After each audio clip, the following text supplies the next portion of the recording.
Praise the lord. ప్రభు అయిన యేసుక్రీస్తు నామంలో మీ అందరికీ మా హోసన్నా మినిస్ట్రీస్ తరపున హృదయపూర్వకమైన వందనాలు తెలియపరుస్తున్నాను. ప్రభు మిమ్మల్ని దీవించి ఆశీర్వదించునుగాక. ప్రియులారా, పరిశుద్ధ గ్రంథంలో ఈరోజు పరిశుద్ధుడైన పౌలు రోమీయులకు రాసిన పత్రిక 12వ అధ్యాయం 12వ వాక్యాన్ని చదివితే, నిరీక్షణ గలవారై సంతోషించుచు శ్రమయందు ఓర్పు గలవారై ప్రార్థనయందు పట్టుదల కలిగియుండుడి. చూడండి, ఈ వాక్య భాగంలో ప్రార్థనయందు పట్టుదల కలిగియుండుడి అనే మాట కాస్త మనం ధ్యానిస్తే,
ప్రైజ్ ద లార్డ్.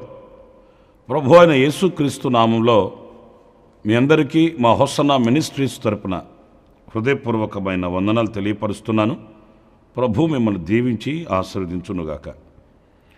ప్రియులారా, పరిశుద్ధ గ్రంథంలో ఈరోజు పరిశుద్ధుడైన పౌలు రోమీయులకు రాసిన పత్రిక 12వ అధ్యాయం 12వ వాక్యాన్ని చదివితే, నిరీక్షణ గలవారై సంతోషించుచు శ్రమయందు ఓర్పు గలవారై ప్రార్థనయందు పట్టుదల కలిగియుండుడి. చూడండి, ఈ వాక్య భాగంలో ప్రార్థనయందు పట్టుదల కలిగియుండుడి అనే మాట కాస్త మనం ధ్యానిస్తే, ఈ వాక్యం చాలా శ్రేష్టమైనది అని చెప్పుకోవాలి. ఎందుకంటే ప్రార్థన మూలాన మనం సమస్తమును కూడా పొందుకోగలుగుతామండి.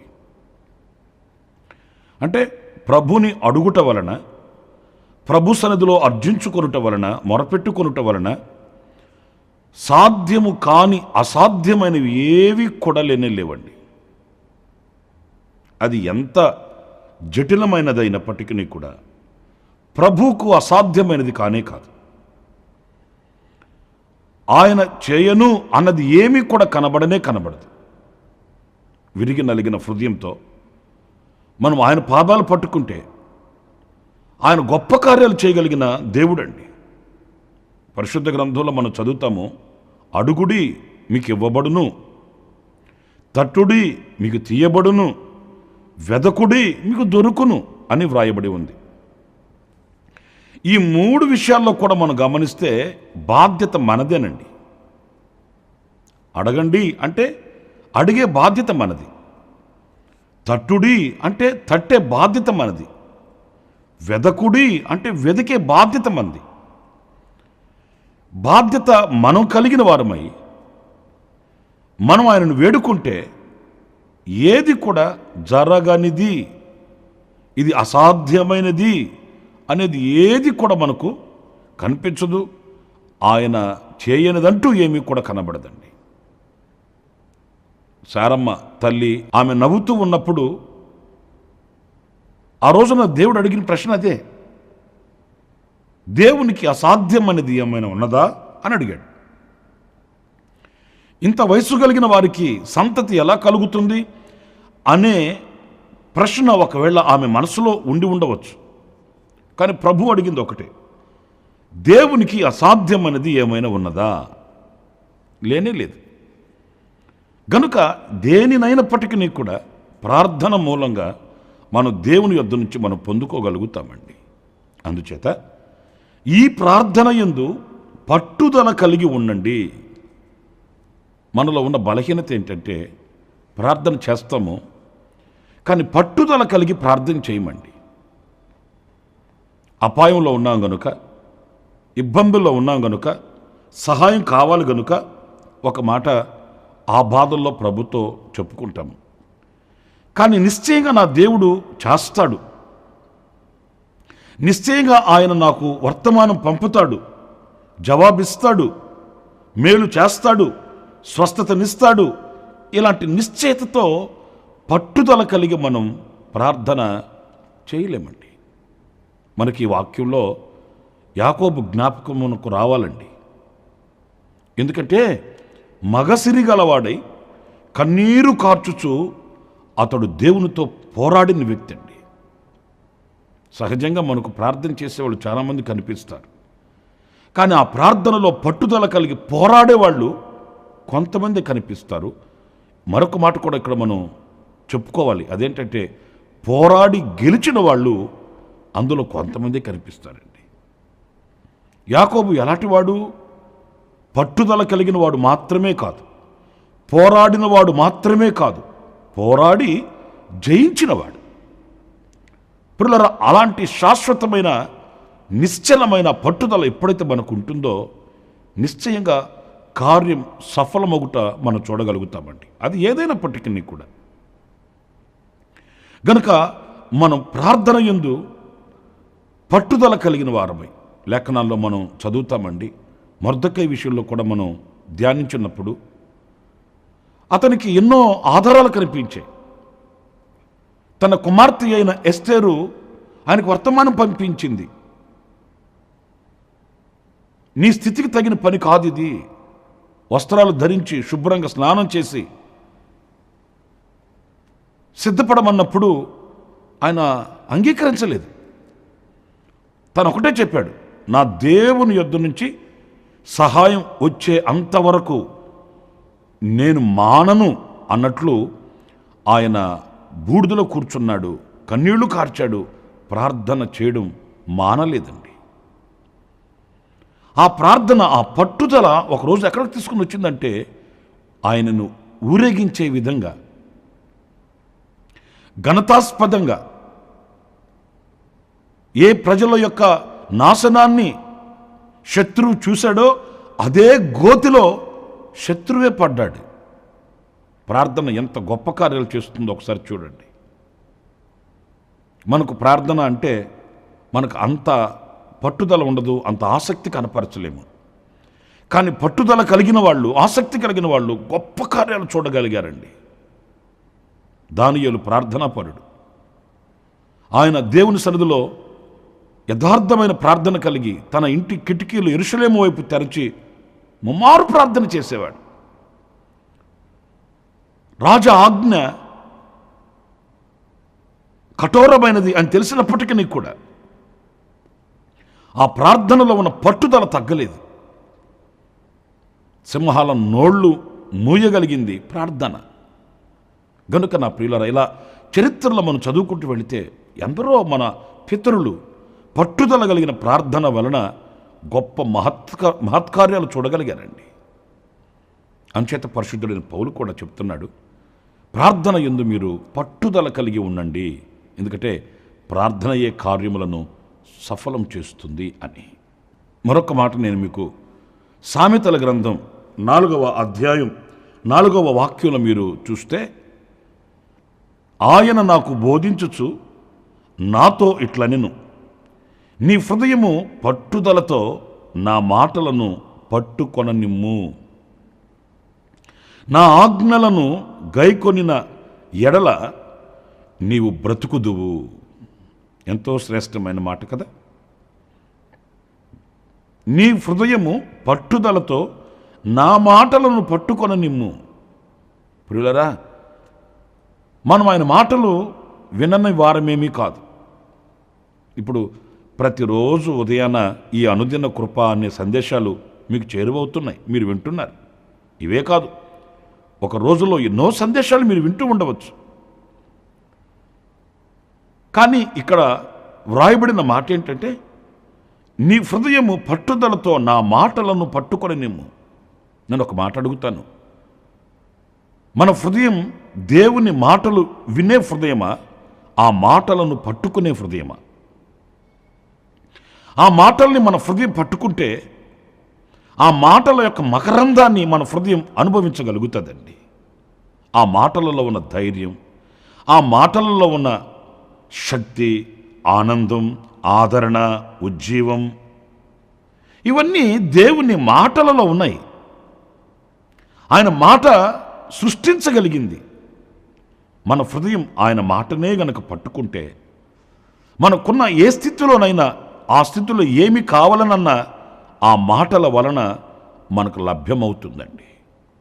మీకు ఇక్కడ మరొక్కసారి యాకోబు చరిత్ర నేను మీకు జ్ఞాపకం చేస్తాను. ఆయన ఇంట్లో నుంచి బయలుదేరి పారిపోయి వెళుతున్నప్పుడు యాకోబు 28వ అధ్యాయంలో ఆదికాండం, అలసి ఆయన రాతిని తలగడగా చేసుకొని నిద్రపోయాడు. ప్రభు ఆ రాత్రి అతనికి ప్రత్యక్షమై అభయం ఇచ్చాడు. నేను నీకు తోడై ఉంటాను, నువ్వు వెళుతున్న మార్గమంతట్లో నేను నిన్ను కాపాడుకుంటాను. ఆయన దేవుని వాగ్దానాన్ని తీసుకున్నాడు, వెళ్ళిపోయాడు. నేను మీతో చెప్పాలనుకున్న మాట ఏంటంటే, ఆ తిరుగు ప్రయాణంలో వస్తున్నప్పుడు వాళ్ళ అన్నను గూర్చిన భయం అతనిని పట్టుకుంది. ఆ రోజు ఎబ్బేకు రేవు దాటి అవతలకు వెళ్ళి ప్రార్థనలో ఆయన మోకరించి ప్రార్థన చేస్తూ అంటాడు, నిశ్చయముగా నన్ను ఆశీర్వదిస్తానని, నేను నీకు తోడై ఉంటానని, నీ జనాన్ని గొప్ప జనముగా చేస్తానని నీవు అన్నావే. చూసారండి, నీవు అన్నావే. ఎప్పుడు అన్నాను అంటే ఇంచుమించు 20 సంవత్సరాల క్రితం. 28వ అధ్యాయానికి మరలా యాకోబు అక్కడి నుంచి బయలుదేరి తిరిగి వస్తున్నాడు. అప్పటికి 20 సంవత్సరాలు ఇంచుమించు గడిచిపోయింది. ఈ 20 సంవత్సరాల క్రితం దేవుడు అతనితో చెప్పిన మాట అతని హృదయంలో నాటకపోయిందండి. దేవుడు చెప్పిన ఆ వాగ్దానం, ఆ అభయ వాక్కు అతని హృదయంలో అలాగే ఉంది. అంటే ఆయన హృదయం ఆయన మాటని అంత గట్టిగా పట్టుకుంది. ఇప్పుడు ఆపదల్లో ఉన్నప్పుడు అంటాడు, నీవు అన్నావు కదయ్యా నన్ను కాపాడుతానని, నన్ను గొప్ప జనముగా చేస్తానని నువ్వు అన్నావు కదా, మరి ఇప్పుడు నేను ఆపదల్లో ఉన్నాను, నీవు నన్ను ఆశీర్వదిస్తేనే కానీ నేను విడిచిపెట్టను. ఆ మాటను జ్ఞాపకం చేసుకుంటూ ప్రార్థన చేస్తున్నాడు. ప్రియులారా, మనకు దేవుని వాక్యాన్ని చదువుతున్నాము, వింటున్నాము, మరి మన హృదయం ఆ మాటల్ని పట్టుకుంటుందా, విడిచిపెడుతుందా? నేను అనకూడదు, కొంతమంది ఒక చెవితో వింటారు, మరొక చెవితో విడిచిపెడతారు. ఆదివారం దేవుని మందిరానికి వెళుతారు, గంటన్నర సేపు కన్నార్పకుండా చెవులు నిక్కబొడుచుకొని వింటారు. కానీ సోమవారం రోజున అదే వాక్యాన్ని అడిగితే ఏమీ చెప్పలేరు. ఎందుకంటే ఆ హృదయం ఆయన మాటల్ని పట్టుకున్నది కాదు కదా. విన్నారు, విడిచిపెట్టారు. దానివల్ల ప్రయోజనం ఏంటి? ఆపదల్లో ఉన్నప్పుడు ఏ వాక్యం నిన్ను ఆదరిస్తుంది? ఏ వాక్యం నిన్ను బలపరుస్తుంది? ఏ వాక్యం నీకు సంతోషాన్ని ఇస్తుంది? లేదు కదా. అంచేత మన హృదయం ఆయన మాటల్ని గట్టిగా పట్టుకుంటే, పట్టుదలతో ఆయన మాటల్ని పట్టుకుంటేనట, ఆ మాటలు మనకు బ్రతుకునిస్తాయట, మనల్ని బ్రతకనిస్తుందట. గనుక నా ప్రియులరా, దేవుని వాక్యానికి ఇవ్వవలసిన ఆ యొక్క ప్రాముఖ్యతని, దేవుని వాక్యం ఎదుట మన హృదయాన్ని సిద్ధపరచుకునవలసిన ఆ సిద్ధపాటుని మనం కలిగి ఉండాలండి. ఏదో వింటున్నామని కాదు, ఏదో వెళుతున్నాము దేవుని మందిరానికి అని కాదు.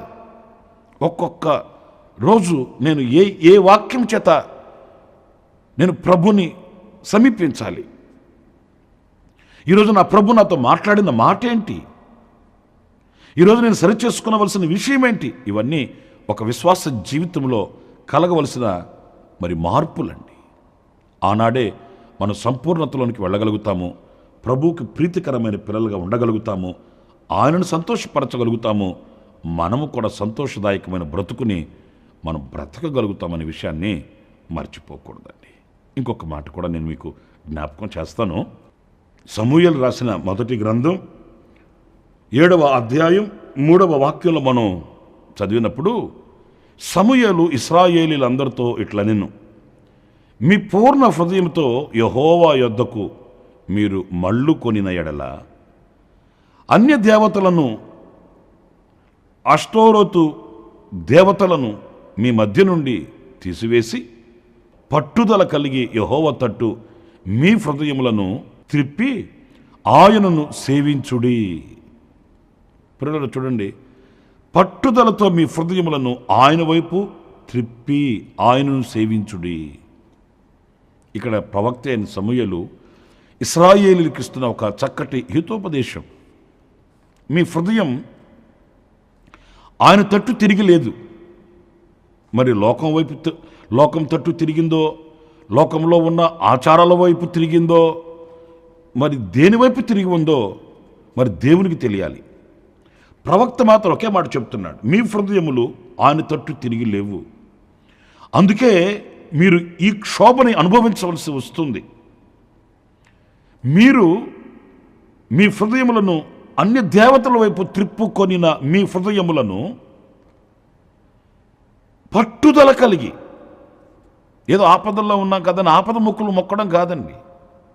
కొంతమంది ఆపదల్లో ఉన్నప్పుడు ఏం చెప్పినా చెప్పేస్తారండి. అయ్యో నేను బాప్తిసం తీసేసుకుంటానంటారు, అయ్యో ఒక ఆదివారం కూడా మిస్ అవ్వకుండా ఆరాధనలకు వచ్చేస్తానంటారు, కానుక వేసేస్తానంటారు. ఇవన్నీ ఆపద మొక్కులతో కూడిన అనుభవాలండి. అలా కాకుండా పట్టుదల కలిగి నా జీవితాన్ని నేను మార్చుకోవాలి, నా నడవడికను నేను మార్చుకోవాలి, నా మార్గములను నేను త్రిప్పుకోవాలి, నా హృదయాన్ని ఆయన వైపు మరలించుకోవాలి అనే పట్టుదల కలిగి యెహోవా తట్టు మీ హృదయములను త్రిప్పుకొని ఆయనను సేవించుడి. మీ హృదయం ఎటో వెళ్ళిపోతుంది, దేని మీదకో వెళ్ళిపోతుంది. ఆ వెళ్ళిపోతున్న తిరిగిన ఆ హృదయాన్ని ఆయన వైపు త్రిప్పండి. నిజమే, ఈ రోజున ఒక విశ్వాస జీవితాన్ని దేవుని వైపు కాకుండా త్రిప్పే అనుభవాలు ఎన్నో కనిపిస్తున్నాయండి. ప్రియులారా, ఈ రోజున విశ్వాసులకు సహితం, బలపరచబడిన వారు సహితం దేవుని మీద ఉంచవలసిన ఆ హృదయాన్ని మరొక దాని మీదకి మరలించి ఆయనను సేవించవలసిన వాళ్ళు మరి దేనినో సేవించి, వెంబడించి, అనుసరించి దేవుని కృపకు దూరం అవుతున్న వారిని ఎందరినో మనం చూస్తున్నామండి. ఒక తల్లి నా దగ్గరికి ప్రార్థన చేయించుకోవడానికి వచ్చి ఆమె నాతో అనింది, అన్నయ్య మా ఏరియాలో నన్ను ఓట్ల ఎలక్షన్లో నిలబడమని చెప్తున్నారు, ప్రెసిడెంట్గా ఉండడానికి నన్ను పోటీ చేయమంటున్నారు, మరి మీరు ప్రార్థన చేసి చెప్పండి అనింది. నేను అన్నాను, మీ ఆధ్యాత్మికమైన జీవితానికి ఇబ్బంది లేదు అనుకుంటే మీరు ఒక నిర్ణయం తీసుకోండి, లేదు నా ఆధ్యాత్మికమైన జీవితానికి ఇది ఆటంకం అవుతుంది అని అనుకుంటే దాన్ని విడిచిపెట్టండి అని నేను చెప్పానండి. ఎందుకంటే నిర్ణయం తీసుకునవలసింది వాళ్ళు కదండి. నేను నిర్ణయం తీసుకున్నాము చెప్పడం ఏంటని మీరు నిర్ణయం తీసుకోమని చెప్పాను. బాధాకరమైన విషయం ఏంటంటే ఇప్పుడు మంచి విశ్వాసగా ఉన్న తల్లి ఆమె ఆ ప్రెసిడెంట్ సర్పంచ్ ఏదో ఆ ఎలక్షన్లో నిలబడింది, గెలిచింది. బాధాకరమైన విషయం ఏంటంటే ఆనాటి నుండి ఆమెకి దేవుని మందిరం మీద ఆసక్తి కానీ, దేవుని వాక్యాన్ని వినాలన్న ఆసక్తి కానీ, తమకై తాను ప్రార్థన ఆసక్తిగా అన్నీ కోల్పోయింది. ఇప్పుడు లోకస్తులతో ఒకటైపోయి క్షణం తిరిగి లేకుండా తన ఆధ్యాత్మికమైన జీవితాన్ని పతనం చేసుకుందండి. నాకు చాలా బాధ అనిపించి ఆ తల్లితో అదే చెప్పాను కూడా. అమ్మ, మీరు ఎంత ఆధ్యాత్మికంగా బలపరచబడుతున్నవారు, ఏ స్థితిలో ఉన్నవారు, మీ హృదయాన్ని ఎందుకు అలా త్రిప్పుకున్నారు? ఇప్పుడు నేను ఉదాహరణకు చెప్తున్నాను. ఇలా దేవుని మీద ఉన్న మన హృదయాన్ని ప్రక్కకు త్రిప్పే కార్యక్రమాలు ఎన్నో కనిపిస్తాయి. ఒకటని కాదు. అది ధనమా, బలమా, జనమా, లోకమా, పాపమా, ఎన్నో ఆచారాలా, ఎన్నో ఆశలు. అయితే ప్రవక్త చెప్తున్నాడు, మీ హృదయమును అలా వెళ్ళనివ్వకండి, పట్టుదల కలిగి ఆయన వైపు త్రిప్పండి, ఆయన్ని సేవించండి. ఇక్కడ మనం గమనించవలసింది, మీరు ఆయనను సేవిస్తే అప్పుడు ఆయన ఫిలిస్తీన్ల చేతిలో నుండి మిమ్మును విడిపించును. ప్రవక్త చాలా కఠోరంగా ఖచ్చితంగా చెప్పాడండి. మీ శత్రువుల చేతిలో నుంచి ఆయన మిమ్మల్ని విడిపించాలంటే, మిమ్మల్ని ఎప్పుడు తరిమి తరిమి తరిమి వేధిస్తున్న ఆ ఫిలిస్తీన్ల చేతిలో నుండి మీకు విడుదల కలగాలి, శాశ్వతమైన రక్షణ మీకు కలగాలంటే మీరు ఆయనను సేవించండి. మీ హృదయాలు పట్టుదలతో ఆయన వైపు త్రిప్పండి, అప్పుడు మీరు విడిపించబడతారు.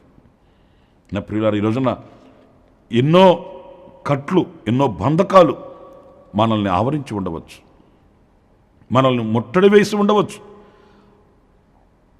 మనల్ని కదలనివ్వకుండా చేయవచ్చు. వాటిలన్నింటిలో నుంచి మనకి విడుదల కావాలంటే మన హృదయం ఎటు తిరిగి ఉంది, మన హృదయం ఎటు మరలి ఉంది, ఎలా తిరిగి ఉంది అని మనం గమనించి మన హృదయాన్ని ఆయన వైపు పట్టుదలతో తిప్పి ఆయనను సేవిస్తే మనకు విడుదల కలుగుతుందని దేవుని వాక్యం చెప్తుంది. నేను 3 విషయాలు చెప్పానండి. పట్టుదల కలిగి ప్రార్థన చేయాలి, ఆయన మాటల్ని మన హృదయం పట్టుదలతో పట్టుకోవాలి, మూడవది పట్టుదలతో మన హృదయం ఆయన వైపు తిరగాలి, ఆయనను సేవించాలి, విడుదల పొందాలి. దేవుడు అలాంటి కృప సమృద్ధిగా మనకు అనుగ్రహించి నడిపించునుగాక. తలలు వంచండి, చిన్న ప్రార్థన చేసుకుందాం. కృపా సత్య సంపూర్ణుడ, జీవాధిపతి అయిన ప్రభువా, మీకు వందనాలు. మహోన్నతుడు, మహోపకారినైనా ఏ ఏ విషయాలలో పట్టుదల కలిగి ఉండవలెనో నాయన మీ వాక్యపు వెలుగులో మేము సరిచేసుకోవడానికి మీరు మాతో మాట్లాడుతూ వచ్చారు.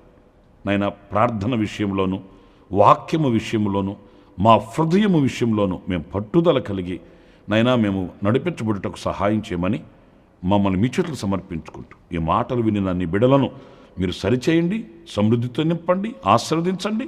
నా తండ్రి, అందరి కృపలో దాచి భద్రపరచండి. యేసు నామములో ప్రార్థించి వేడుకొనుచున్నాను తండ్రి, ఆమెన్, ఆమెన్. ప్రభు మిమ్మల్ని ఆశీర్వదించి దీవించునుగాక. విశేషమైన కృప నా దేవుడు సమృద్ధిగా మీకు అనుగ్రహించునుగాక. ఆమెన్. ప్రతి దినము ఈ అనుదిన కృపాను సందేశాల కొరకు, ఇంకా మరిన్ని ఆత్మ సంబంధమైన సందేశాల కొరకు ఈ మా యూట్యూబ్ ఛానల్ ని సబ్స్క్రైబ్ చేసుకోండి. Pastor Ramesh ministries.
Respected ladies and gentlemen, Honorable Governor Designate, CM sir and CJ sir are coming. All are requested to rise and greet the Honorable Governor Designate.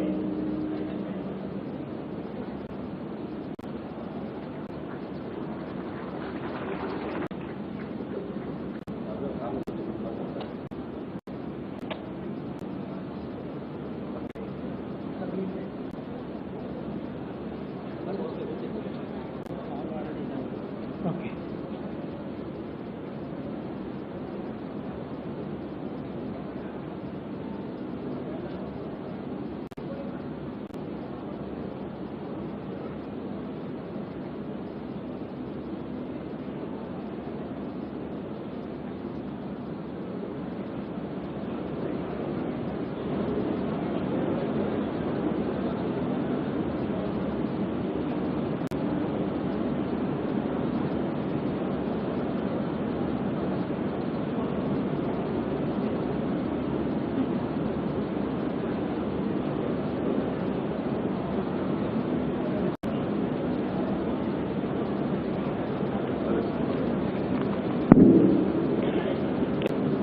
Good morning to all.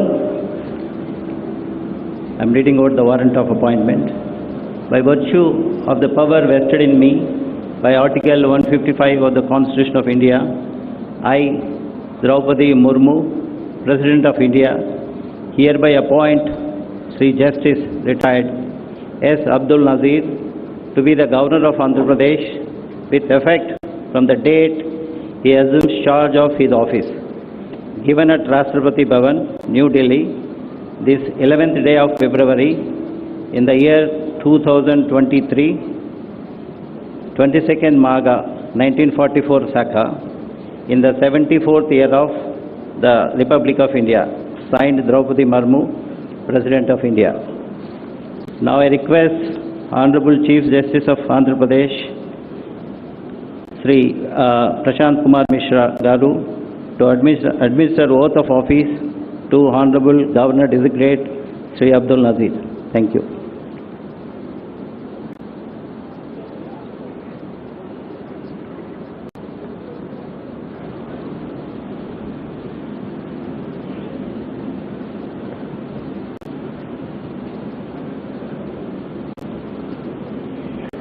I, yes, Abdul Nazir, do swear in the name of God do swear in the name of God that I will faithfully execute the office of Governor of Andhra Pradesh that I will faithfully execute the office of the Governor of Andhra Pradesh and will to the best of my ability preserve, protect and defend the Constitution and will, to the best of my ability, preserve, protect and defend the Constitution and the law, and that I will devote myself to the service and well-being of the people of Andhra Pradesh.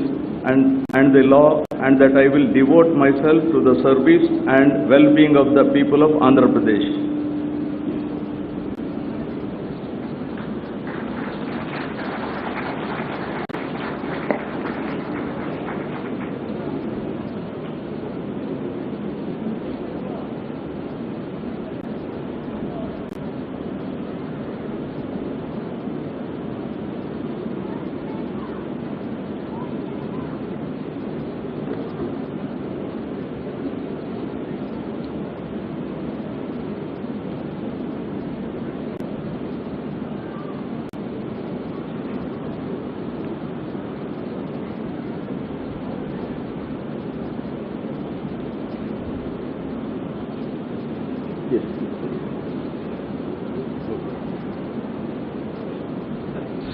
Sir, now I request the Honorable Chief Minister of Andhra Pradesh to kindly give a bouquet to the Honorable Governor, sir.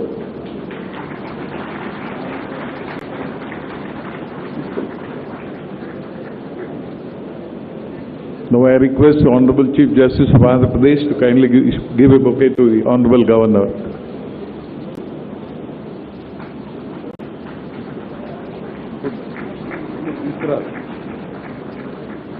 Now I request the Honorable Chief Secretary, sir, to hand over a bouquet to the Honorable Governor, sir.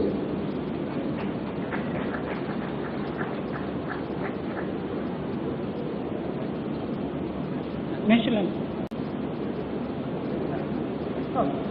All are requested to rise for national anthem.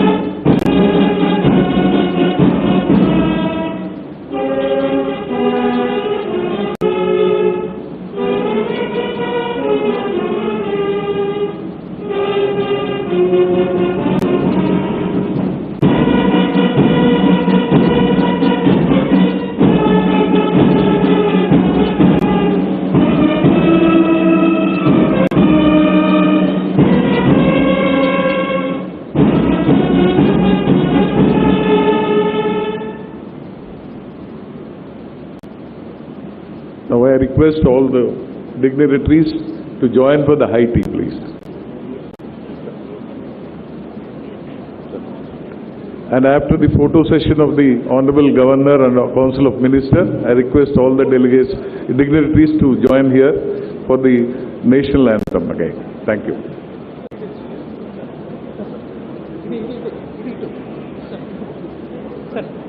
Please.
With the permission of my Lord, the Honorable the Chief Justice, I now declare that all the Honorable Judges have assembled.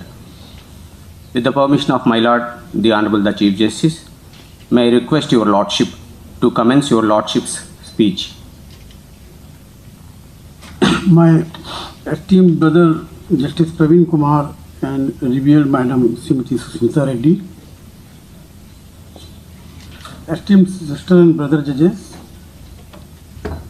Justice P. Lakshmana Reddy, Lokayukt AP, Justice Raja Elangu, former judge and presently member Tamil Nadu State Human Rights Commission, Sri S. Sri Ram, Learned Advocate General, Sri Janaki Rami Reddy, President AP High Court Advocates Association, Sri Ghanta Ramarao, Chairman Bar Council of AP, Sri Sudhakar Reddy, Learned Additional Advocate General, Sri Harinath, Deputy Advocate General, Sri Nagi Reddy, Public Prosecutor, other law officers, Learned Senior Advocates and members of the bar, officers of the registry, members of the judicial fraternity, respected family members of Justice Praveen Kumar and other honorable judges, ladies and gentlemen, we have gathered here to bid a heartfelt adieu to Brother Justice C. Praveen Kumar, since he is demitting office today as Judge of the High Court of AP. He was born on 26th of February 1961 to late Sri Padmanabha Reddy and late Srimati Indiramma. After completing his school education from Little Flower High School, Hyderabad and Little Flower Junior College and BSc from Nizam College, Hyderabad, he obtained law degree from University College of Law, Osmania University, Hyderabad. He was enrolled as an advocate on the rolls of Bar Council of Andhra Pradesh on 28/2/1986 and joined the office of his late father, Sri C. Padmanabha Reddy, who was a senior advocate and considered to be a doyen of criminal law and a poor man's advocate. After a short time, Brother Justice Praveen had set up his independent practice and predominantly practiced on criminal side apart from constitutional matters. He was elevated as additional judge on 29th June 2012 and as permanent judge on 4th of December 2013. After formation of High Court of Andhra Pradesh at Amravati on 1/1/2019, he took over the reins of the High Court as acting Chief Justice and performed the duties as such till 6th of October 2019. Post bifurcation, the High Court was facing teething troubles with insufficient staff and lack of infrastructural facilities. Akin to the captain of cricket team, which he is as a good cricketer, and with his experience being the captain of newborn High Court, he shouldered the onerous responsibility, and despite troubles galore, he ensured that dispensation of justice and administration of the institution was unhindered. He was member of various committees, and his contribution as senior member of Administrative Committee number 1 and other committees is remarkable. He would always come equipped for the Administrative Committee meetings. After my taking over as Chief Justice of the High Court, I received fullest cooperation of Brother Justice Praveen. He was just a call away in times of need in decision making on important issues. He is affable, courteous, hardworking, and sans pomp. He is relief-oriented and liked by the bar. The invaluable services rendered by Brother Justice Praveen as the chairman of the committee constituted for establishment of AP Judicial Academy at Mangalgiri are commendable. Being the administrative judge of Krishna Judicial District, he had overseen the construction of multi-storied court complex at Vijayawada with commitment. Under his aegis, as Executive Chairman, AP Legal Services Authority, several Lok Adalats have been organized with amicable settlement of disputes, and various other legal services programs have been conducted as well. Brother Justice Praveen is an ideal of judicial excellence, treating everyone with respect and consideration. His opinions are models of clarity, no matter how complex the issues and how confusing the facts. He never forgot that judgments must be understood by the parties and the public, and that the judgments must provide guidance to the judges of district judiciary.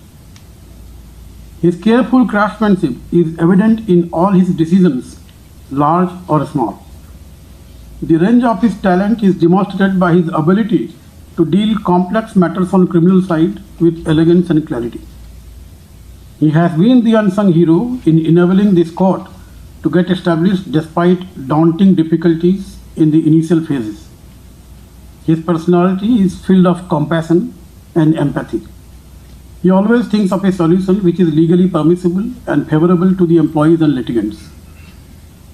Brother Justice Praveen, we are fortunate that you served as a judge of this court during the last 4 years from the date of establishment, and it may not be an exaggeration to say that you bear a large share of the credit for the success of the establishment. Many judges display judicial virtues of independence, impartiality, clarity of thought, and expression and legal ability. Few express them all, and to such a high degree as Brother Justice Praveen. He is unfailingly polite to those who appear before him. He is open to entertain arguments. He is always willing to listen to its explanation, and in doing so gives the person appearing before him the respect to which he is entitled. On the bench, he has maintained his concern for people interacting with law in the way he deals with the matters before him. All the epithets that are trite about judges are true to him. No one leaves his court with any doubt that they received a fair hearing and following judgment, substantial justice in accordance with law. Brother Justice Praveen, on a personal note, I cannot thank you enough for the help, advice and guidance you have given me since my arrival in this High Court. You are always available, prepared to discuss the views, and I think I can say that my job would have been much more difficult without your support. The judgments penned by Brother Justice Praveen shows his deep concern over the rights of the individuals and the sense of doing substantial justice. While deciding cases, he never adopted a pedantic approach and always tried to do complete justice. During his tenure, Brother Praveen disposed of around 26,000 cases. This institution is losing a good judge, as Justice Praveen is hanging up his robes today. I am sure that even after retirement, he would always be eager to lend his helping hand whenever this institution requires his services. We look forward to continuing to benefit from his contribution to the law and to this court in the future. I will conclude my address with a poem dedicated to Brother Justice Praveen, which goes like this. Brother Justice Praveen, you have paid your dues, done your time, put in long hours too, and now you are ready to retire. That doesn't mean your life will end. Indeed, it's just about to begin. Great moments lie in wait for you, where life is free of schedules and time clocks. When the travel bug bites, you are free to take flights, and since you are the boss of what you do, retirement plans are all up to you. I wish Justice Praveen and his family members all the very best on my own behalf and on my behalf of my brother and sister judges. Thank you.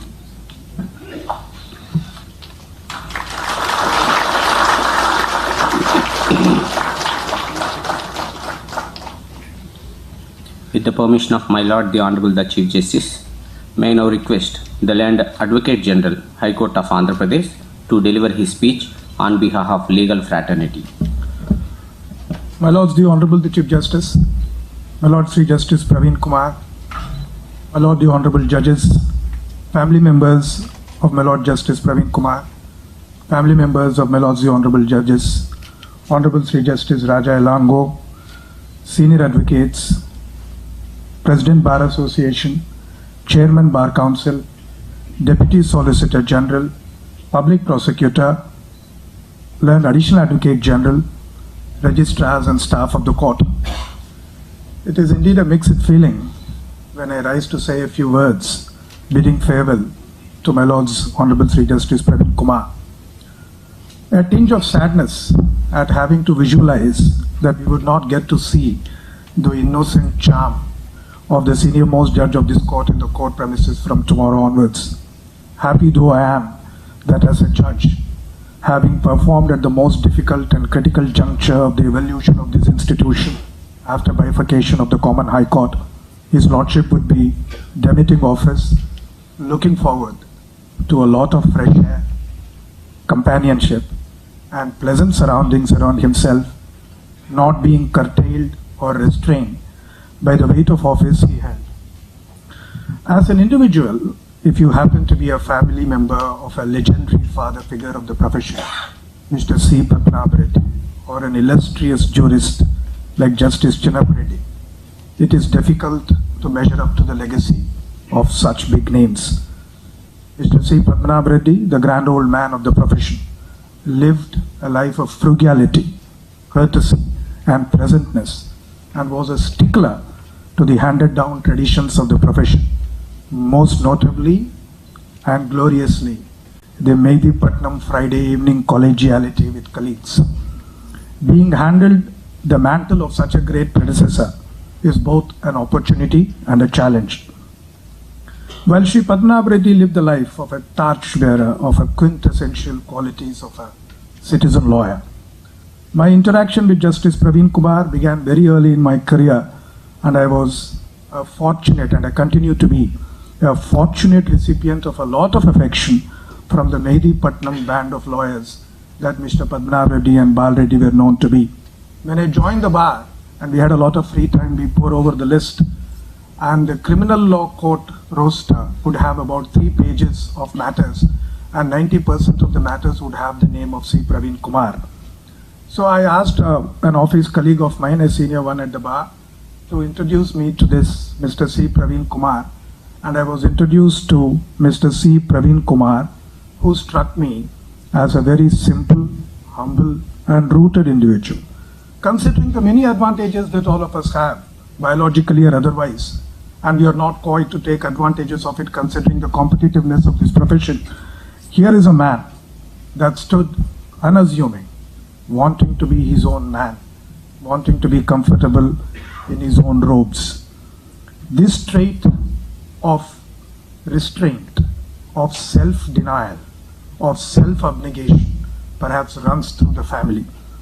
Mr. Padmanabh Reddy's ways with the remunerative aspect of the profession are legendary. The restraint of the man is historical and historic.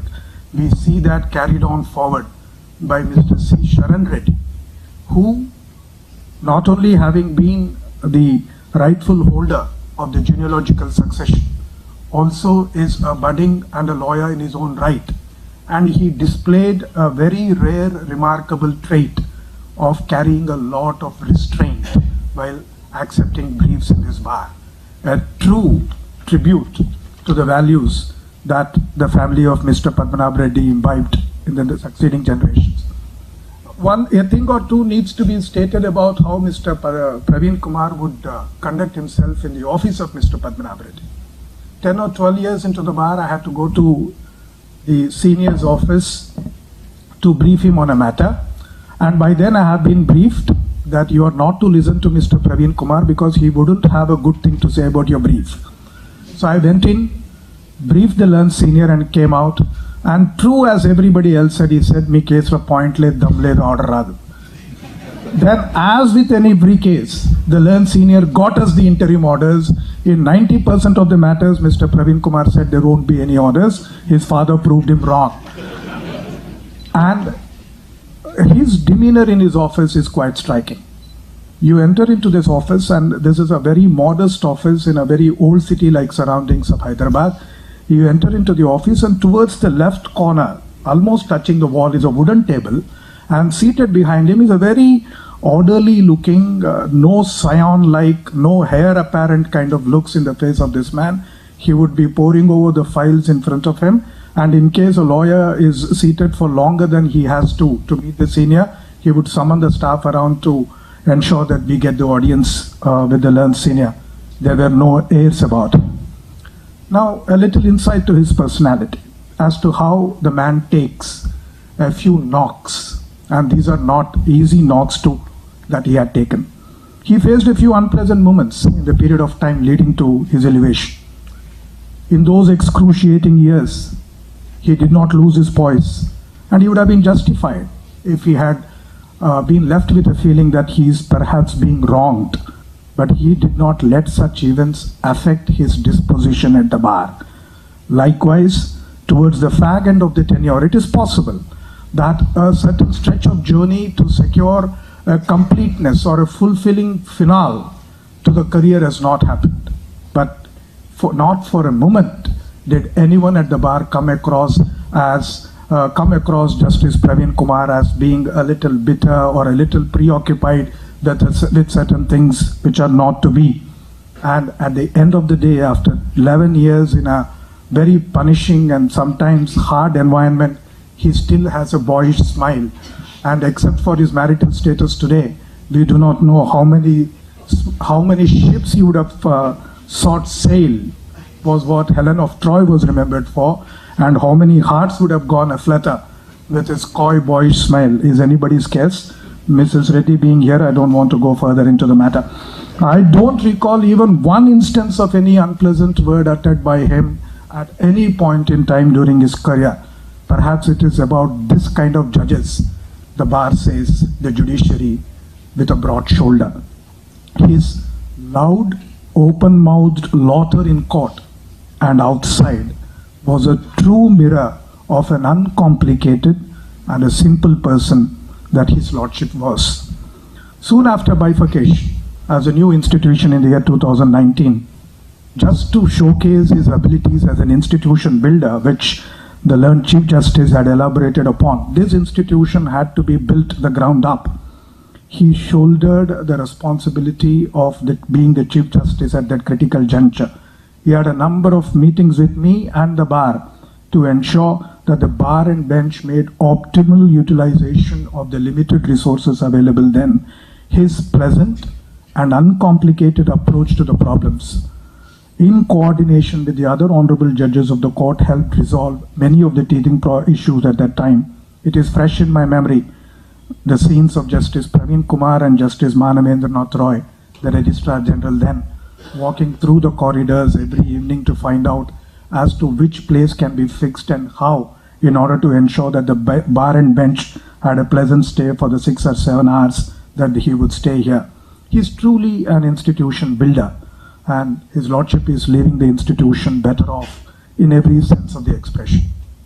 As a judge, the versatility his lordship showed in subjects ranging from arbitration, commercial courts, disputes, criminal law, which is of course his home run, the tax matters, clearly indicated the personality of uncomplicated resolution of matters before the court. Not for his lordship the conflict of having to be an originalist or a pragmatist in interpretation, or having to be a petitioner lawyer or a respondent lawyer in a matter. What he delivered was justice, which was clear in his mind, and his truly interpretative exercise in the matter of consumption of alcohol, about which I'll speak later, and whether it is a food or a food item for the purposes of taxing enactments, or the interpretation on how the Article 227 jurisdiction cannot be curtailed by the Commercial Courts Act, and more importantly, as to whether conferring the powers of being a chief metropolitan magistrate in a metropolitan jurisdiction to chief judicial magistrate of non-metropolitan area under the SARFAESI Act, a clear, uncomplicated, no frills attached, textbook, copybook judge of the original kind. Not for his lordship the glamour of judicial policy making. Not for his lordship the frills of finding out the subtext of the cause of action.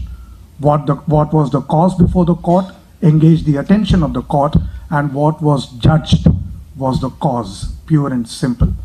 Petitioners were not judged, the respondents were not judged, nor were the counsel. And I can go on for some more time. He is a quintessential judge who understood the role of adjudication to perfection. He would bring to his penmanship the authority of having belonged to the true and righteous DNA of a family of lawyers wedded to the cause of justice, unhindered by any other possible countervailing influence on that judge making. 25,871 disposals, 500 reported judgments. His Lordship exemplifies the judicial conduct the bar and the society expect of a judge of the court. The packed court hall today, with a few more chairs added to accommodate the sitting arrangements of the bar, is a clear, true reflection in the old style of how much my Lord's Justice Praveen Kumar meant to the bar and the other stakeholders. His Lordship is to leave our midst. Age had to catch up, even with the otherwise coy and otherwise fresh-looking judge. He will, however, be a contented retired judge with varied interests, including cricket, to pursue. I am sure he has much more left to offer to the institution and the subject of law, and I am sure he would have the time to respond to any needs in that regard. I thank Justice Elango for his Lordship's presence amidst us. The kind of mobbing the lawyers did to his Lordship when he arrived into the court hall is yet another continuing saga of bar's abiding respect to judges who leave a mark in our hearts and minds with their judicial work. And Justice Praveen Kumar will be equally mobbed. Don't test us. Whenever he wishes to come over again to be in our midst in whatever formal or less formal occasion, now that your Lordships will no longer be lonely, I, on behalf of the fraternity, wish this wonderful human being, a graceful lawyer, a dignified judge, a happy, retired life of happiness, bliss and good health, quality time with his family and friends to catch up, and also, at last, a few remunerative adjudicatory positions which your Lordships perhaps need after the kind of life the entire family had led, with example of being frugal saints that CPR's family has always come to be known. May God bless your Lordships and your family.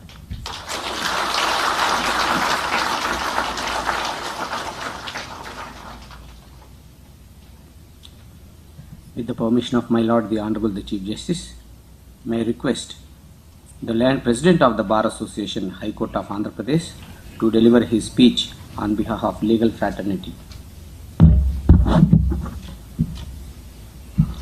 My Lord, Honorable Chief Justice, Honorable Justice C. Praveen Kumar, and family members of the Honorable Justice Praveen Kumar, the Honorable Judges, Land Advocate General, Land Additional Advocate General, the Chairman, Bar Council of Andhra Pradesh, Land Public Prosecutor, Land Deputy Solicitor General, officers of the state, and senior advocate, and colleagues of the bar.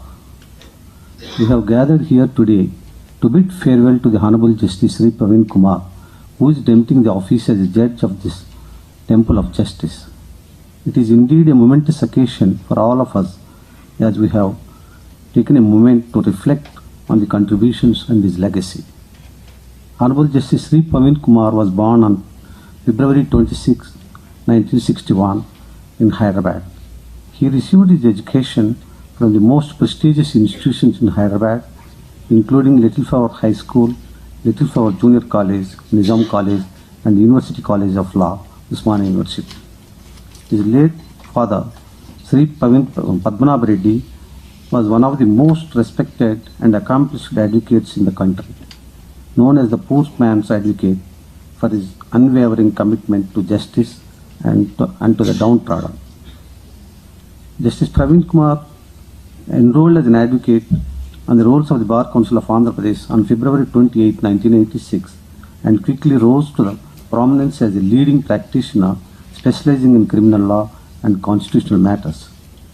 His expertise and acumen in these areas have been widely acknowledged by his peers. On June 29, 2012, Honorable Justice Sri Praveen Kumar was elevated as an additional judge of the Andhra Pradesh High Court and was appointed as a permanent judge on December 4, 2013. During his tenure, he has dispensed justice with fairness, impartiality, and a deep sense of commitment in upholding the rule of law.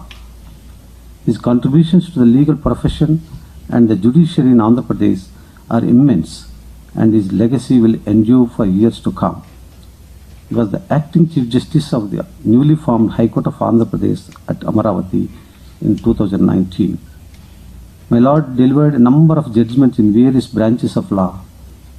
In one of the judgments, that is N. Apparao versus State of Andhra Pradesh, while my Lord was dealing with the petition seeking quash, His Lordship held that a public servant cannot be prosecuted under SC/ST Act in the absence of the averments in the FIR showing willful negligence of duties, and the same is an abuse of process of law. In another judgment, that is Yamarthi Narasimha Rao versus the District Legal Services Authority, a writ petition was filed aggrieved by the award in the Lok Adalat. My Lord, while presiding a division bench, issued several directions to address the issue of impersonation and forgery of signatures, leading to multiplicity of litigation and defeating the purpose of the very act itself. Those directions aim to ensure that the Lok Adalat process is not misused and the purpose of the act is not defeated. Today marks the retirement of my Lord, who will be remembered for his unwavering commitment to justice, his sincere and ethical approach to the law, and his kindness, particularly junior members of the bar. Throughout his distinguished career, my Lord has been a shining example of professionalism and integrity, earning the respect and admiration. His contributions to the legal field will continue to inspire future generations of lawyers and judges. On behalf of the Andhra Pradesh High Court Advocates Association, I extend our heartfelt gratitude and appreciation to the Honorable Justice Sri Praveen Kumar for his dedicated service to the judiciary and the legal profession. We will miss his presence and guidance in the court, but we are confident that his contributions will continue to inspire and guide in the years ahead. I also wish him a happy and fulfilling retirement.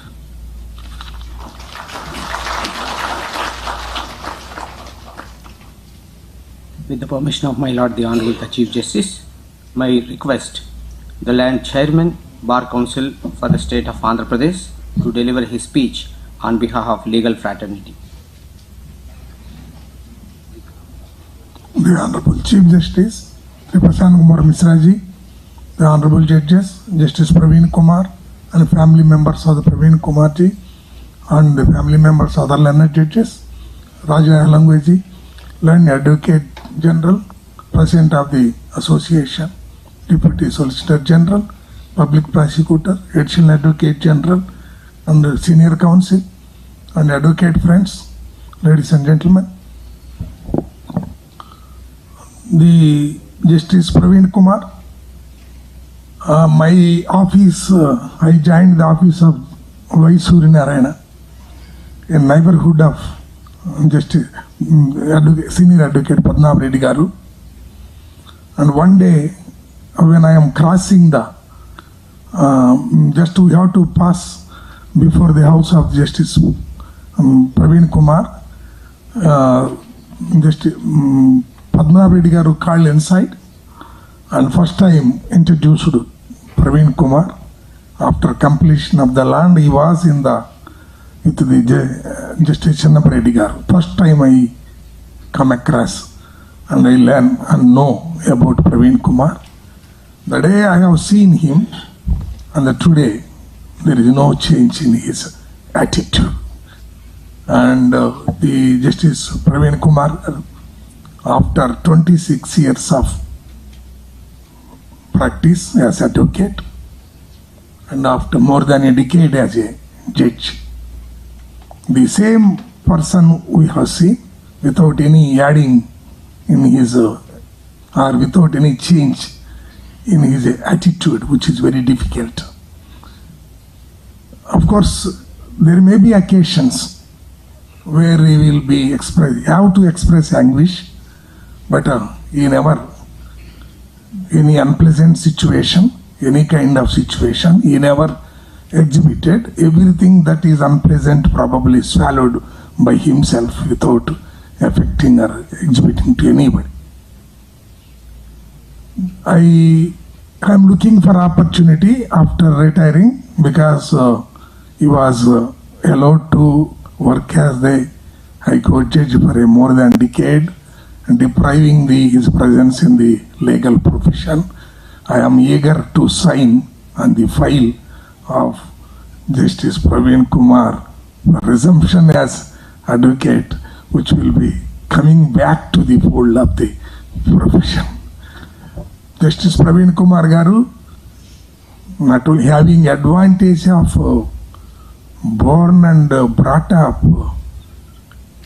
in a house belong to Padmanaభ Garu, who is almost equal to University of Humanity, and having advantage of interaction with the rationalist Justice Chinnappa Garu, having born and brought up in Hyderabad city, having education from KG to the law, yet in Hyderabad, so is always a cosmopolitan attitude, and maybe all these factors made his job easy, which are required to discharge as a judge of this High Court.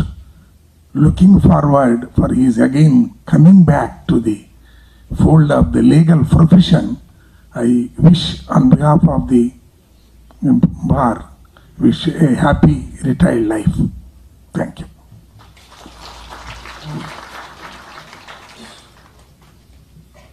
With the permission of my Lord, the Honorable the Chief Justice, may I request the Land Deputy Solicitor General, High Court of Andhra Pradesh, to deliver his speech on behalf of legal fraternity. My Lord, the Honorable Chief Justice, My Lord Justice Praveen Kumar, Honorable Judges of this Court, family members of the learned judges of this Court, Advocate General, Chairman Bar Council, President of the Bar Association, Justice Elongo, Senior Advocates, Standing Counsel for State and Central Governments, Registrars of this Court, staff of this Court, ladies and gentlemen. My Lord, it's not a great day for the bar. The bar is full of emotional phase today because one of their favorite judges is demitting office today. When my Lord Justice Praveen Kumar joined this judiciary, I think he has had one of the most lucrative practice in the United States of AP and Telangana. Almost a monopoly insofar as criminal side practice is concerned. Having opted to judiciary, my Lord has sacrificed a great, and with his passion, he has joined the judiciary and he has carried the torch further and he has made mark in the court as a judge. My Lord Justice Praveen Kumar on the bench has been very accommodative. I have never seen him lose his patience and very encouraging to the junior counsel and all counsels who appear before him. From tomorrow onwards, we'll be missing one of our favorite judges, and most of them who are younger to Justice Praveen Kumar fondly call him Anna. We'll be missing him from tomorrow on the bench. I pray God to give all health to him and bright future to my Lord Justice Praveen Kumar. Thank you so much.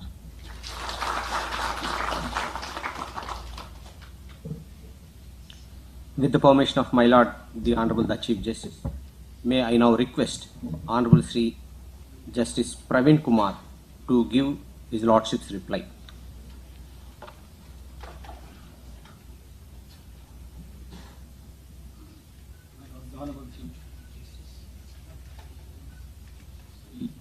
Prashant Kumar Mishra ji, Madam Srimati Sucheta Mishra ji, my esteemed colleagues on the bench, spouses of the honorable judges, Justice Raja Alango, thank you sir for coming all the way from Chennai, Learned Advocate General Subramaniam, seeing him first time with a prepared speech,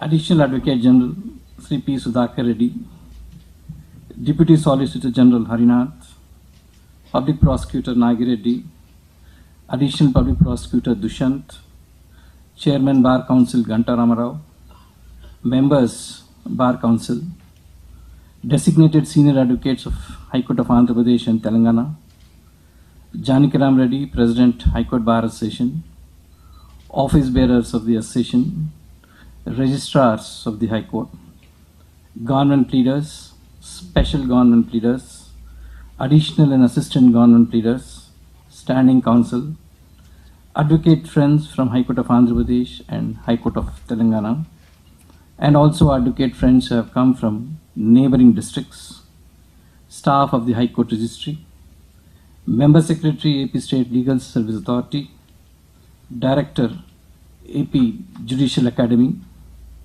my wife Sushmita, sons Sharon and Prateet, family members and friends who have come all the way from Hyderabad, ladies and gentlemen. I am here today not to bid farewell to my colleagues, friends and the places I have been associated with, but just to relinquish my constitutional adjudicating authority. The former is lasting and shall always remain a part of my soul, while the later is mundane and temporary. My soul is anchored here. Rivers may flow, but the anchor will stay. Esteemed members of the bar, I stand before you today, humbled and exalted, and deeply touched by the kind words that you have expressed today. I assure you, no distance of place can lessen the friendship of those who are thoroughly persuaded of each other's worth. With all my humility, I express my gratitude to all of you for the precious time shared in the combined High Court and here. No High Court in this country has this history and culture of our High Court. The High Court of Andhra Pradesh has the best of 3 states and 3 High Courts. We were in the jurisdiction of Madras High Court, then, thereafter, we had a court for ourselves. Then the unification of Andhra and Telangana, and after unification, the bifurcation. And here we are with the rich culture, tradition, and heritage from all the 3 states and 3 High Courts. I am thankful to my brother and retired judges of the High Court who have constantly reminded me of my duties right from inception of my tenure as a judge of High Court. During my tenure as a judge, I have been able to improve myself and learn the nitty-gritty of administration. As said by Greek philosopher Socrates, 4 things belong to a judge: to listen courteously, to answer wisely, to consider soberly, and to decide impartially. Your guidance has been my Socrates in all my career. I thank you all for making me what I am today. I began my career without much certainty. As the French philosopher Voltaire said, uncertainty is an uncomfortable position, but certainty is an absurd one. Therefore, nothing wrong in it. I planned to join in medical course initially and later to become a civil servant. Unsuccessful in those attempts made me to enter the legal profession. Many have been my mentors and source of knowledge in this long journey, irrespective of their rank and file. My esteemed seniors in the judiciary have been guides in my life, while my colleagues are like textbooks. I'm immensely grateful to everyone for having been my inspiration and strength in my long journey, particularly my late uncle, Justice O. Chinnappa Reddy, and my father, Padmanabha Reddy, who have shown me a direction to my life when I was looming in uncertainty. After my enrollment as a lawyer in the year 1986, my uncle asked me to join him in Delhi as a law clerk. He was then a judge of the Supreme Court. The 1-year stint with him was an incredible period of learning. His razor-sharp mind, wit and humor, profound knowledge of law on all branches helped me learn about the law and the courts. I had the privilege of taking down in longhand the judgment delivered by him in National Anthem's case. The patience and fortitude of my father, his erudition and meticulous preparation of a case helped me during my days as a lawyer and also as a judge.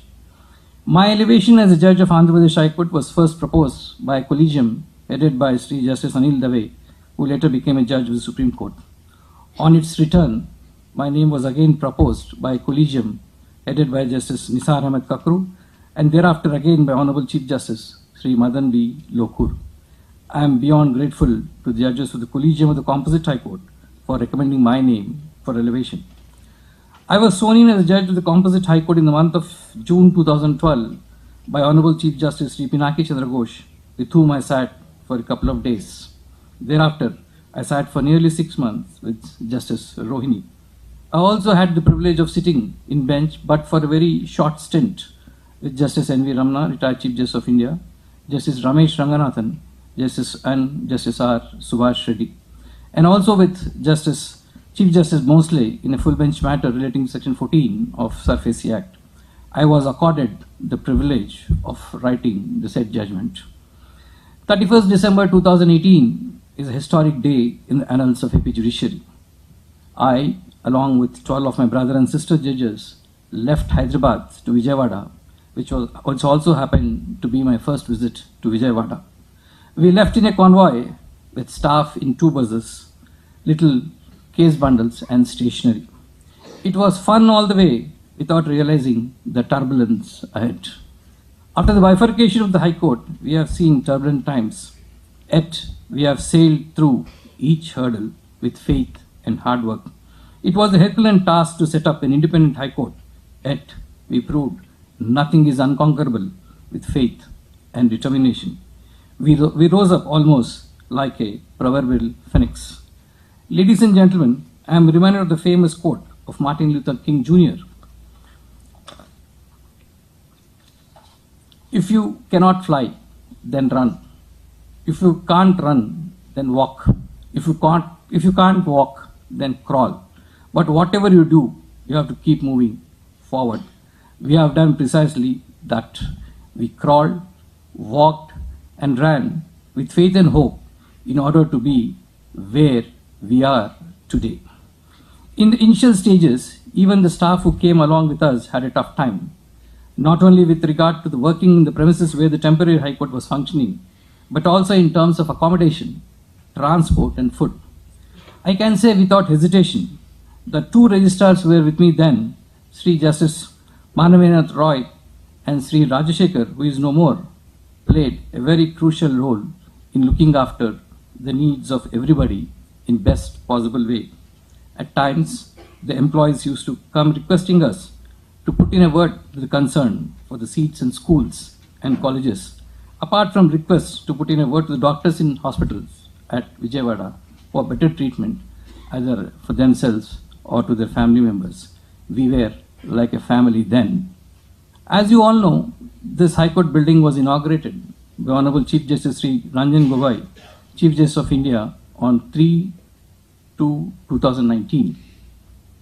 And thereafter, we moved into the premises on March 18th, 2019. It was a coincidence that March 18th happened to be the birthday of my father. It was Brother Justice K. Srinivas Reddy, the public prosecutor then, who reminded me of it on that very day morning.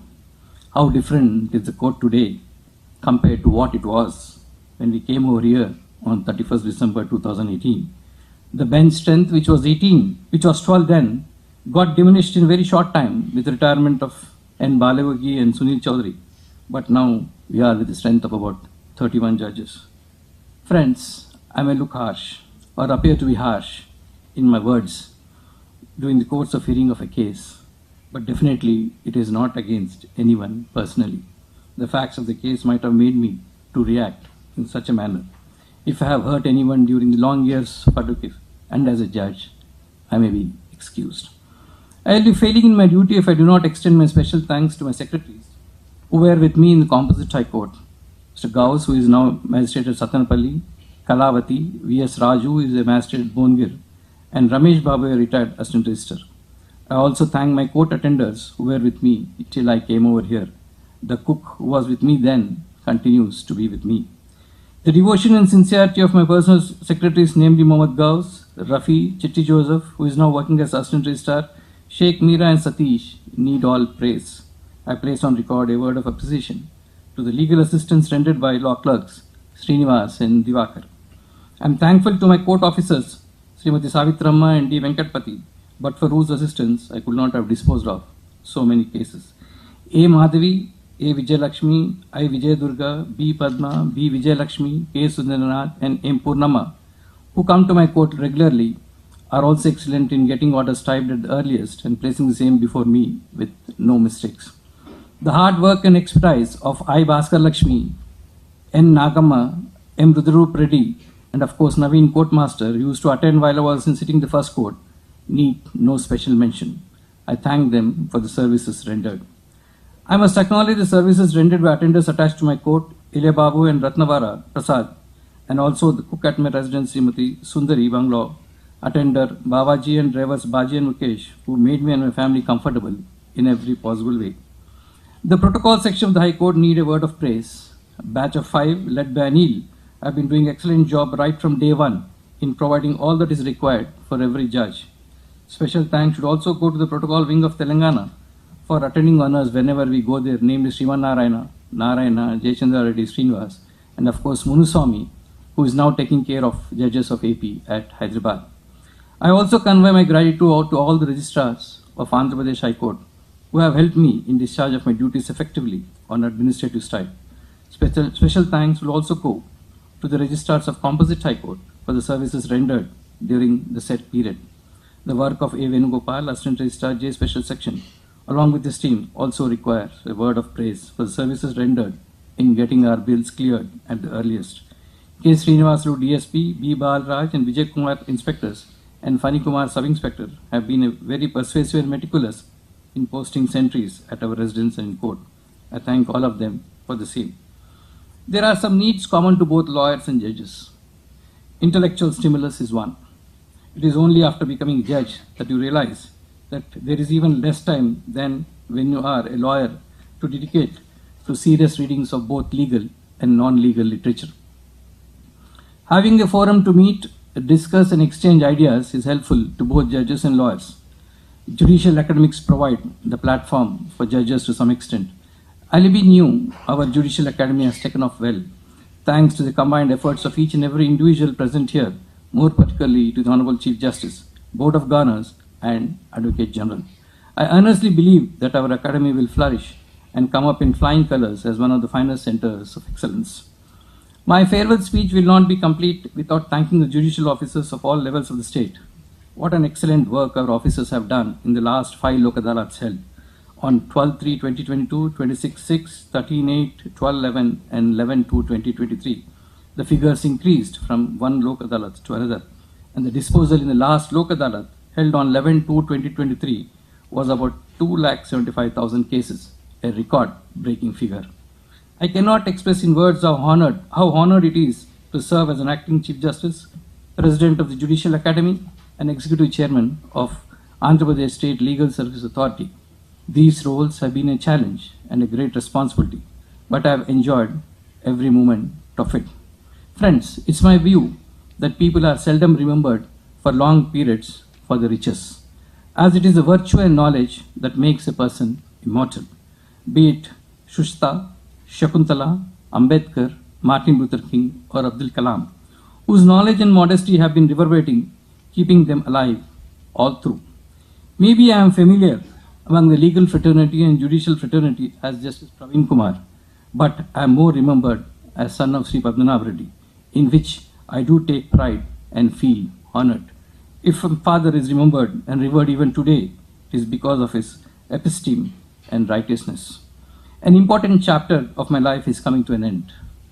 In 10.5 years as a judge, I tried to perform my duties to the best of my ability, knowledge, and judgment, without fear or favor, affection, or ill will.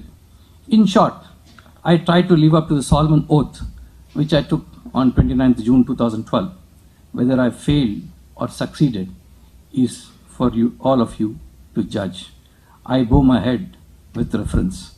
I submit myself to your judgment. Whatever success in life, whether as a lawyer or as a judge, should first go to my late parents, then to my wife Sushmita, and to my two sons Sharan and Prateet, but for whose cooperation, sacrifice, and patience I will not have achieved what I have today.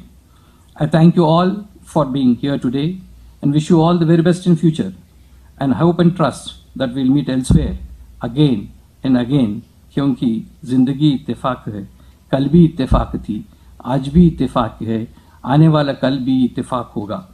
तुमको ना भूल पाएंगे, चाहेंगे तुमको उम्र भर. Thank you.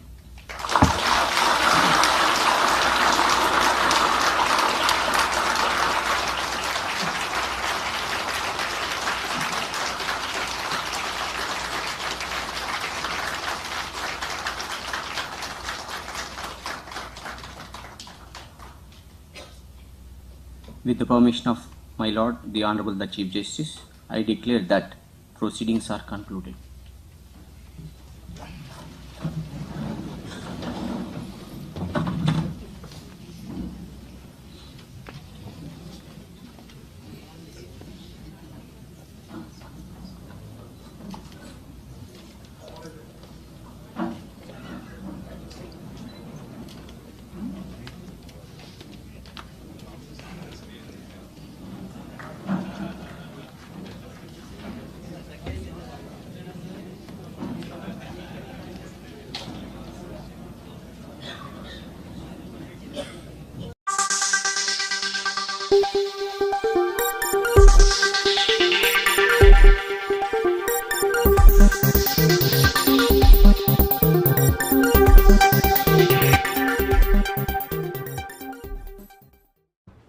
నమస్కారం.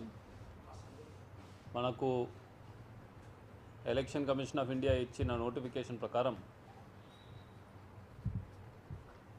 మన చిత్తూరు, ప్రకాశం, నెల్లూరు గ్రాడ్యుయేట్స్ మరియు టీచర్స్ కాన్స్టిట్యుయెన్సీకి 16వ తారీఖున నోటిఫికేషన్ ఇవ్వడం జరిగింది.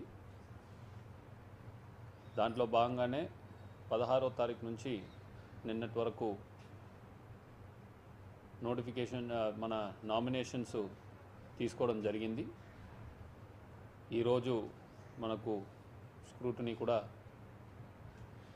కంప్లీట్ చేసుకోవడం జరిగింది. ముఖ్యంగా వచ్చేసి మనకు ఈ యొక్క గ్రాడ్యుయేట్స్ కాన్స్టిట్యుయెన్సీ సంబంధించి 6 జిల్లాల్లో వచ్చేసి దాదాపు 3,83,000 మంది ఓటర్లు ఉంటారు. దాదాపు 320 పోలింగ్ స్టేషన్స్, 133 అదనపు పోలింగ్ స్టేషన్స్ కూడా ఉంటాయి. మనకు అదేవిధంగా టీచర్స్కు దాదాపు 27,000 మంది ఓటర్స్ ఉంటారు. అండ్ దగ్గర వచ్చేసి మనకు 170 పోలింగ్ స్టేషన్స్ కూడా మనకు ఉంటాయి. సో మనం వచ్చేసి 16వ తారీఖు 16వ తారీఖు నుంచి ఎలక్షన్ ప్రక్రియని ప్రారంభించడం జరిగింది. మన చిత్తూరు జిల్లాతో పాటు ఇంకా 5 జిల్లాలు మన చిత్తూరు జిల్లాతో పాటు 6 జిల్లాలు ఈ యొక్క ప్రకాశం, నెల్లూరు, చిత్తూరు కాన్స్టిట్యుయెన్సీ కింద వస్తుంది.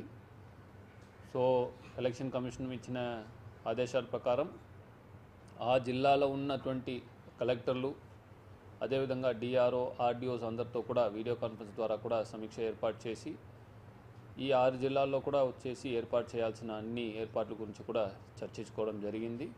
అండ్ ఏర్పాట్లన్నీ కూడా జరుగుతున్నాయి.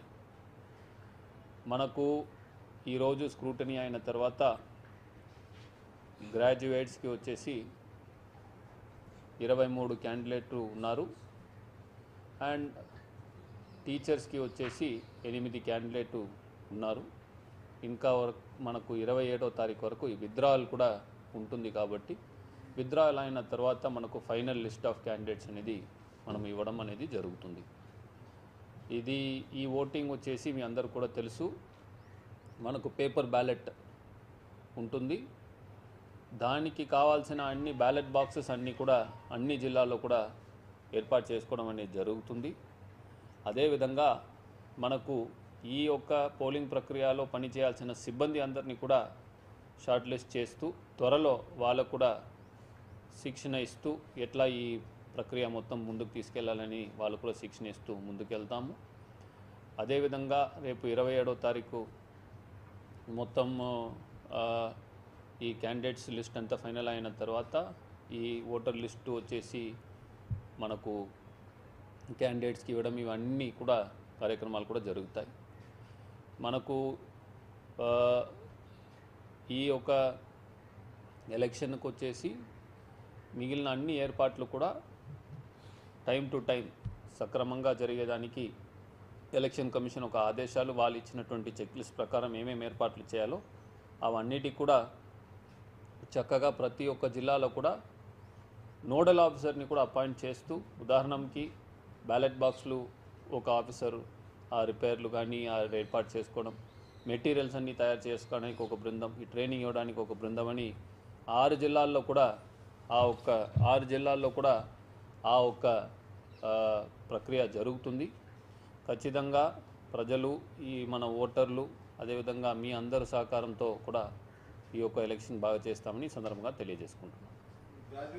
23 ప్రస్తుతానికి మనకు 23 క్యాండిడేట్స్ ఇప్పుడు లిస్ట్లో ఉన్నారు. మనకు 27వ తారీఖు వరకు మనకు విత్డ్రాయల్ టైం ఉంది. సో 27 సాయంత్రం మనకు ఫైనల్ లిస్ట్ మనకు తెలుస్తుంది. మనకు నామినేషన్ ఇచ్చింది వచ్చేసి 30 క్యాండిడేట్స్ గ్రాడ్యుయేట్స్.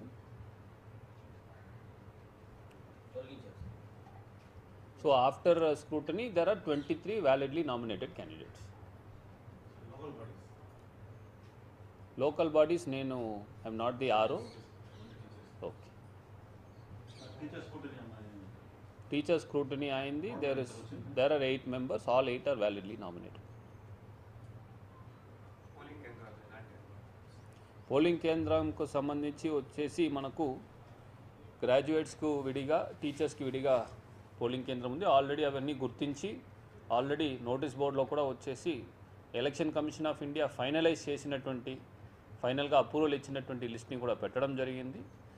మనకు అన్ని సౌకర్యాలు వెబ్కాస్టింగ్ కానీ అదేవిధంగా ఎలక్ట్రిసిటీ సప్లై కానీ వాటర్ సప్లై కానీ అన్ని సౌకర్యాలతో ఏదైతే ఆదేశాలు ఉన్నాయో ఎలక్షన్ కమిషన్ ఆఫ్ ఇండియా ఆదేశాలు ఉన్నాయో అవన్నీ కూడా అమలు చేస్తూ ఈ పోలింగ్ కేంద్రాలన్నీ కూడా ఏర్పాటు చేయడం జరుగుతుంది. మనకు వచ్చేసి ఒక్క పోలింగ్ కేంద్రంలో వచ్చేసి 3 అవసరం ఉంటారు. సో దాదాపు మనకు వచ్చేసి 3-4 అయితే మనకు 450 పోలింగ్ స్టేషన్స్ ఉన్నాయి మనకు ఓన్లీ గ్రాడ్యుయేట్స్కి. సో గ్రాడ్యుయేట్స్కే వచ్చేసి ఒక 1200 మంది అవసరం ఉంటారు రిజర్వ్తో కలిపి. సో అండ్ మనకు టీచర్స్కి వచ్చేసి దాదాపు 170, ఆ తర్వాత ఒక 60 ఆక్సిలరీ స్టేషన్స్ ఉంటాయి. సో దాదాపు 220 స్టేషన్స్ ఉంటాయి. సో 220 అక్కడ కూడా ఒక 700 మెంబర్స్. సో దాదాపు 2000 మెంబర్స్ మనకి సిబ్బంది అవసరం ఉంటారు. పోలీస్ సిబ్బంది కాకుండా లేదండి, ఎక్కడెక్కడ నోటిఫై ఉందో నోటిఫై చేసి ఉన్నాం. మోస్ట్లీ మండల్ హెడ్ క్వార్టర్స్లో ఉంటుంది. మోస్ట్లీ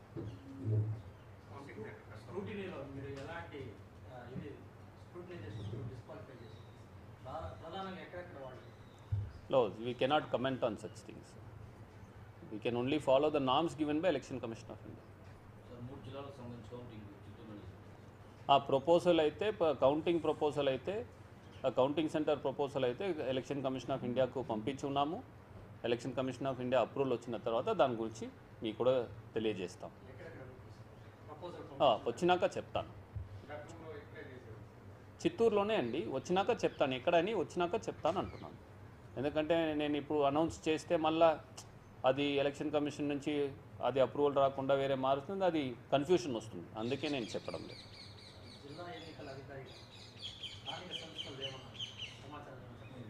ఏది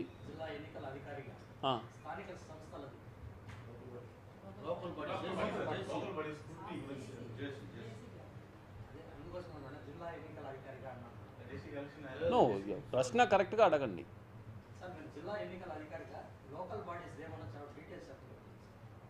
See, their election is conducted by the returning officer.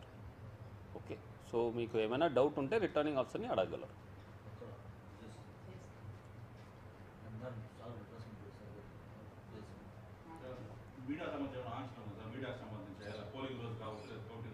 మీరు పోలింగ్ కేంద్రం బయట ఉండొచ్చు, ఇబ్బంది లేదు. కాంపౌండ్లో ప్రెమిసెస్లో allowed, not inside the polling station. Premises is allowed, no issues.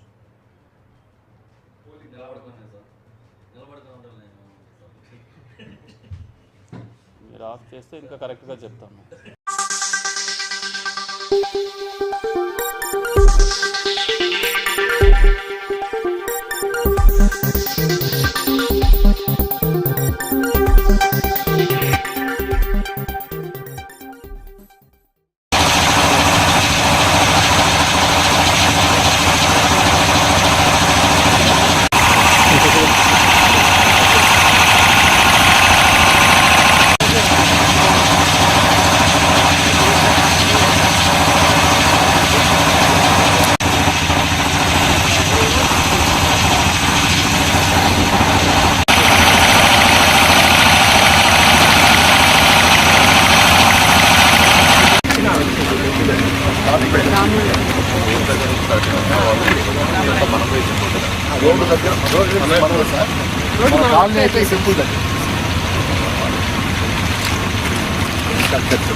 ఇక్కడ వరకు ఇటు సైడ్ మొత్తం ఇటు సైడ్ వాళ్ళు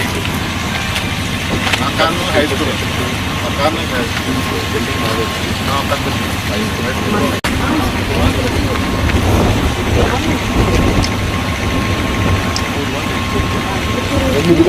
దేవరాజు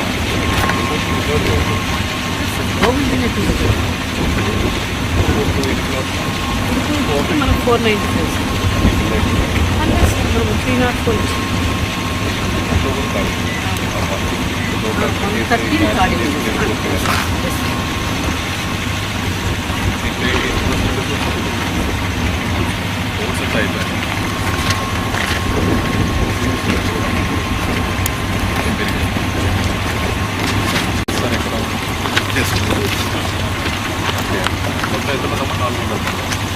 ఇక్కడ మనం 320 మిగిలిన తమిళ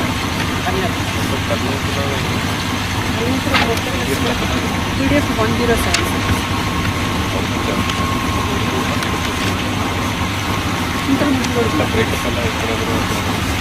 వాళ్ళు అప్పుడు టీడీపీ వైసీపీ అనేది చేసుకున్నారు సార్.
వాటర్ సప్లై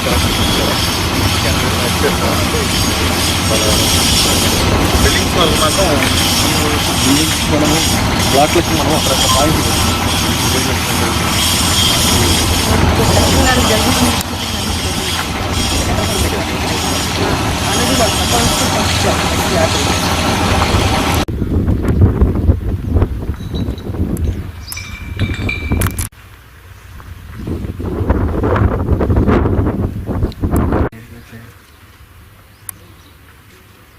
మనం వచ్చే జ్ఞానిగా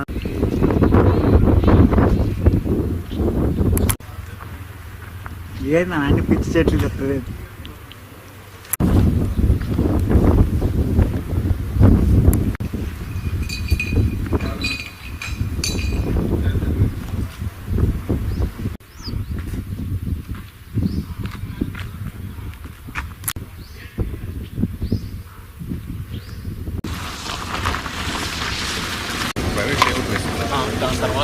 మనది కాదు అమ్మాయి, దీని తర్వాత ప్రైవేట్ ప్రైవేట్ లేవు. ప్రైవేట్ లేవు కన్వర్షన్ ఏ ఊరికి అటు సైడ్ సేమ్ విలేజ్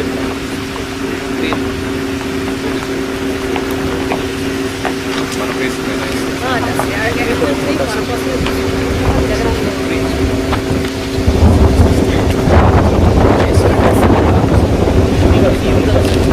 తర్వాత మొత్తం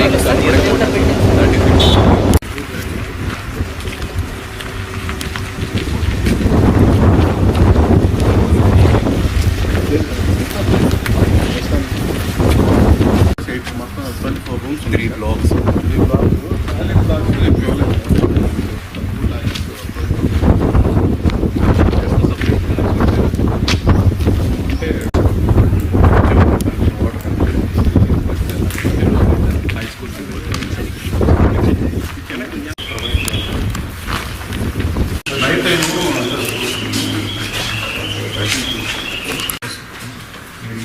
అవన్నీ శానిటైజ్ తీసుకొని ఎగ్జిస్టింగ్ స్కూల్లో ప్రొవైడ్ చేయండి. ఎగ్జిస్టింగ్ స్కూల్లో ఉన్నాయా? కల్లుతలలో హై స్కూల్ ఉందా? చూసారా మీరు? మరి దాంట్లో ఎలా ఉన్నాయి? అది చేయలేదు కదా. దాని ముందు మీరు దానికి సంబంధించిన శానిటైజ్ అన్ని దీంట్లో తీసుకొని ఆ స్కూల్లో పెట్టి చేస్తున్నాడు.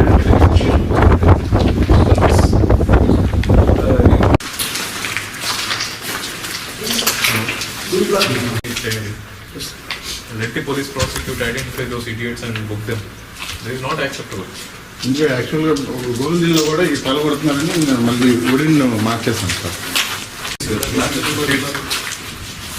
అదే గ్లాస్ డెటాల్ కాస్ట్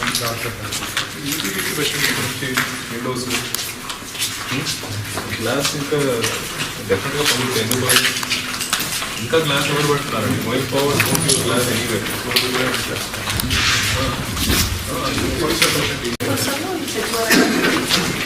అప్పుడు కూడా టెంపుల్స్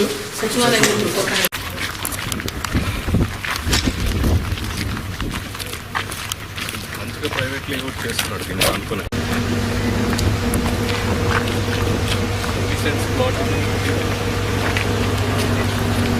ప్లాట్ ఎన్ని సెన్స్ ఎకరం ఎకరాలు కాదు కదా, లేఅవుట్ అమౌంట్ ఆఫ్ సెంట్ నాట్ ఎంత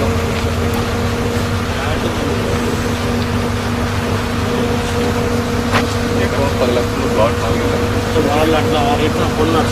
ఇప్పుడు ఎంత ఇక్కడ అమ్మకాలు అయిపోయాయి? ఇక్కడ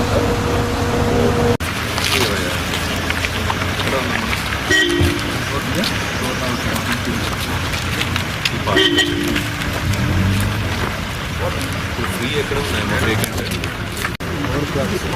కవర్లు ఉన్నాయి సార్. అదే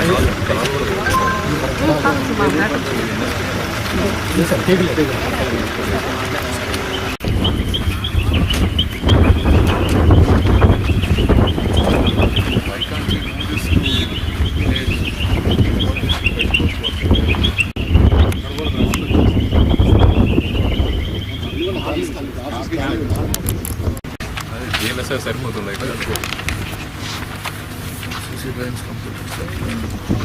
పంచాయతీ పోస్ట్ ఆఫీస్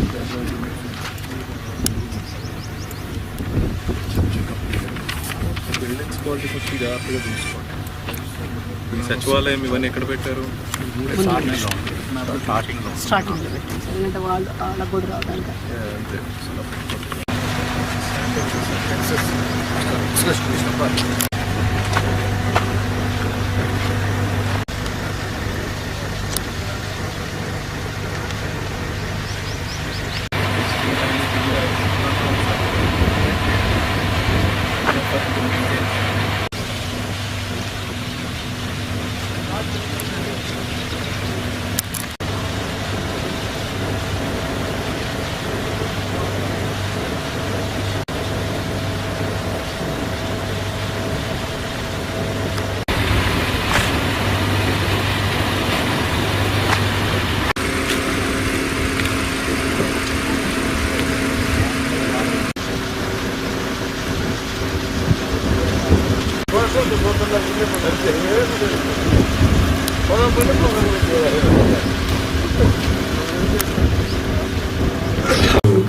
మార్కాపూర్లో మన ఆర్ఎండ్ఆర్ కాలనీస్ని, మన వెలుగొండ ప్రాజెక్ట్ ఆర్ఎండ్ఆర్ కాలనీస్ని విజిట్ చేయడం జరిగింది.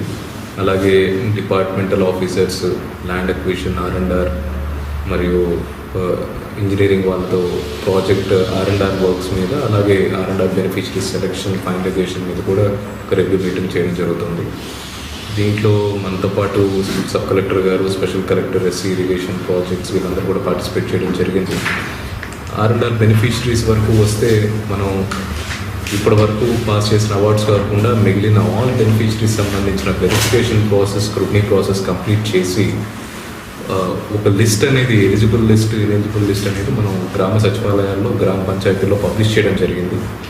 పబ్లిష్ చేసి ఒక 1 వీక్ టైం ఇచ్చి ఒక డిప్యూటీ తహసీల్దార్ ర్యాంక్ ఆఫీసర్ని అక్కడ అవార్డ్ ఎంక్వైరీ ప్రాసెస్ లాగా ఒక 2 రోజులు అక్కడ కూర్చొని పెట్టి ఇంకా అబ్జెక్షన్స్ ఉంటే తీసుకోవడం జరిగింది. వాటిని కూడా డిస్పోజ్ చేయడం జరిగింది. ఇలాంటి ప్రాసెస్ చేసిన తర్వాత ప్రతి గ్రామానికి ఒక ఫైనల్ అవార్డు మనం పాస్ చేయడం జరుగుతుంది. మనకు కొన్ని గ్రామాలకే బెనిఫిషరీస్ సంబంధించి అవార్డ్స్ పెండింగ్ ఉన్నాయి, వాటన్నిటికీ ఒక ఫైనల్ అవార్డు పాస్ చేయడం జరుగుతుంది. దాంతో మన ఆర్ఎండ్ఆర్ బెనిఫిషరీస్ సెలక్షన్ ప్రాసెస్ అనేది కంప్లీట్ అవ్వడం జరుగుతుంది. వీళ్ళకి కాలనీస్లో మనం హౌస్ సైట్స్ ప్రొవైడ్ చేయడం, అలాగే అక్కడ ఇన్ఫ్రాస్ట్రక్చర్ ప్రొవైడ్ చేయడం అనేది most of the activity complete అయింది. కేవలం ఒక 2-3 గ్రామాలకు మాత్రం ఇంకా మనం హౌస్ సైట్ పట్టాస్ ఇవ్వాల్సి ఉంది. దేవరాజగట్టు కాలనీలో, అలాగే వేములకోట కాలనీలో మనం ఇవ్వాల్సి ఉంది. ఆ 2 కాలనీలో కూడా ఈ అవార్డ్స్ పాస్ చేసిన వెంటనే హౌస్ సైట్ పట్టాస్ అందజేస్తాం. ఎలా అయితే ఉందుట్ల కాలనీలో రీసెంట్గా మనం హౌస్ సైట్ పట్టాస్ డిస్ట్రిబ్యూట్ చేశామో, అలాగే 2 కాలనీలో కూడా డిస్ట్రిబ్యూట్ చేయడం జరుగుతుంది. మోస్ట్ ఆఫ్ ది కాలనీస్లో మేజర్ ఇన్ఫ్రాస్ట్రక్చర్, బేసిక్ రోడ్స్ కావచ్చు, వాటర్ సప్లై కావచ్చు, ఎలక్ట్రిసిటీ కనెక్షన్స్ కావచ్చు, ఇవన్నీ కూడా కంప్లీట్ చేయడం జరిగింది. ఇప్పుడు కేవలం బిల్డింగ్స్, మనం గుళ్ళు కావచ్చు, కమ్యూనిటీ బిల్డింగ్స్ కావచ్చు, ఈ బిల్డింగ్స్ మాత్రం జరుగుతున్నాయి. అవి కూడా మంచి క్వాలిటీతో త్వరగా కంప్లీట్ చేయడానికి ఇంజనీరింగ్ డిపార్ట్మెంట్ వాళ్ళతో మన సమన్వయం చేసుకుంటూ ముందుకు వెళ్తున్నాం. అవి కూడా కంప్లీట్ చేస్తాం. ఏ రోజుకైతే వాళ్ళు మూవ్ అవుతారో ఆ రోజుకి అన్ని ఇన్ఫ్రాస్ట్రక్చర్ ఉండేటట్టు డెఫినెట్గా గవర్నమెంట్ ఎన్ష్యూర్ చేస్తుంది. అలాగే ఈరోజు ఇడుపూర్ 1 and 2 కాలనీస్ విజిట్ చేయడం జరిగింది. అక్కడ ఇడుపూర్లో మనం ఎప్పుడో 2019-20లోనే ఆ కాలనీస్లో మనం బిల్డింగ్స్ అన్ని కన్స్ట్రక్ట్ చేసాము. ఆ బిల్డింగ్స్ కొంత డ్యామేజ్ అవ్వడము, కొంత అక్కడ బయట వాళ్ళు డ్యామేజ్ చేయడం గమనించాము. సో పోలీస్ పెట్రోలింగ్ ఒకటి ఏర్పాటు చేస్తాము. అలాంటివి జరగకుండా చూసుకోవాలని చెప్పి లోకల్ అథారిటీస్ని కూడా డైరెక్ట్ చేయడం జరిగింది. ఇలాంటి రిపేర్స్ ఏమైనా ఉంటే కూడా మనకు ప్రజలు ఆర్ఎండ్ఆర్ కాలనీస్లోకి మూవ్ అయ్యేటప్పుడు డెఫినెట్గా రిపేర్స్ అన్నింటినీ చేయడం, జంగల్ క్లియరెన్స్ డెఫినెట్గా ఇంకొక రౌండ్ అవసరం ఉంటుంది. ఆ జంగల్ క్లియరెన్స్ కూడా చేసి ప్రజలు అక్కడ నివసించే విధంగా ఆ కాలనీస్ని తయారు చేసి మన సబ్మర్జెన్స్ విలేజ్లో నుంచి వచ్చే ప్రజలకి ఆ కాలనీస్ అందజేయడం జరుగుతుంది.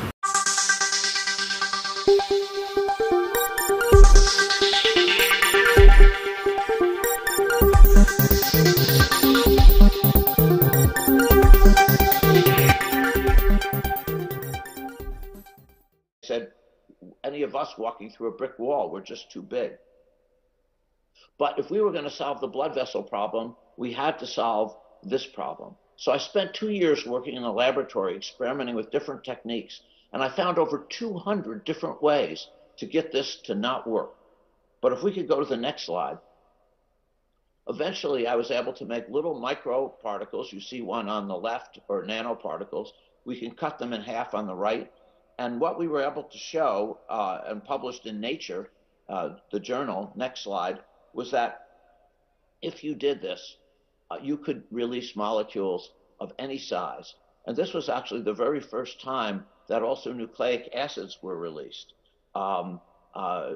That's like messenger RNA or DNA. And so I want to go back about 3 months before we published this in Nature. And I remember I was asked, I was 27 years old. At that time, I got asked to give a big talk at a major scientific meeting. And I'd never really given a big talk before, so I practiced this for weeks. I got up and I gave this talk, and I thought at the end I did okay. I thought all these other older, scientists, chemists, and engineers, being nice people, they'd want to encourage me, this young guy. But when I got done, I stepped off the podium, and a whole bunch of them came up to me, and they said, "We don't believe anything you just said." They said that these, if we could go to the next slide, what they said was that these molecules, again, couldn't diffuse through solid materials. And I was also using organic solvents. And they said, well, that would destroy whatever large molecules we'd put in. And things even got worse from there. I tried to get research grants. My first 9 were rejected. And then a lot of my friends said I should, apply for faculty jobs, but no chemical engineering department in the world would hire me.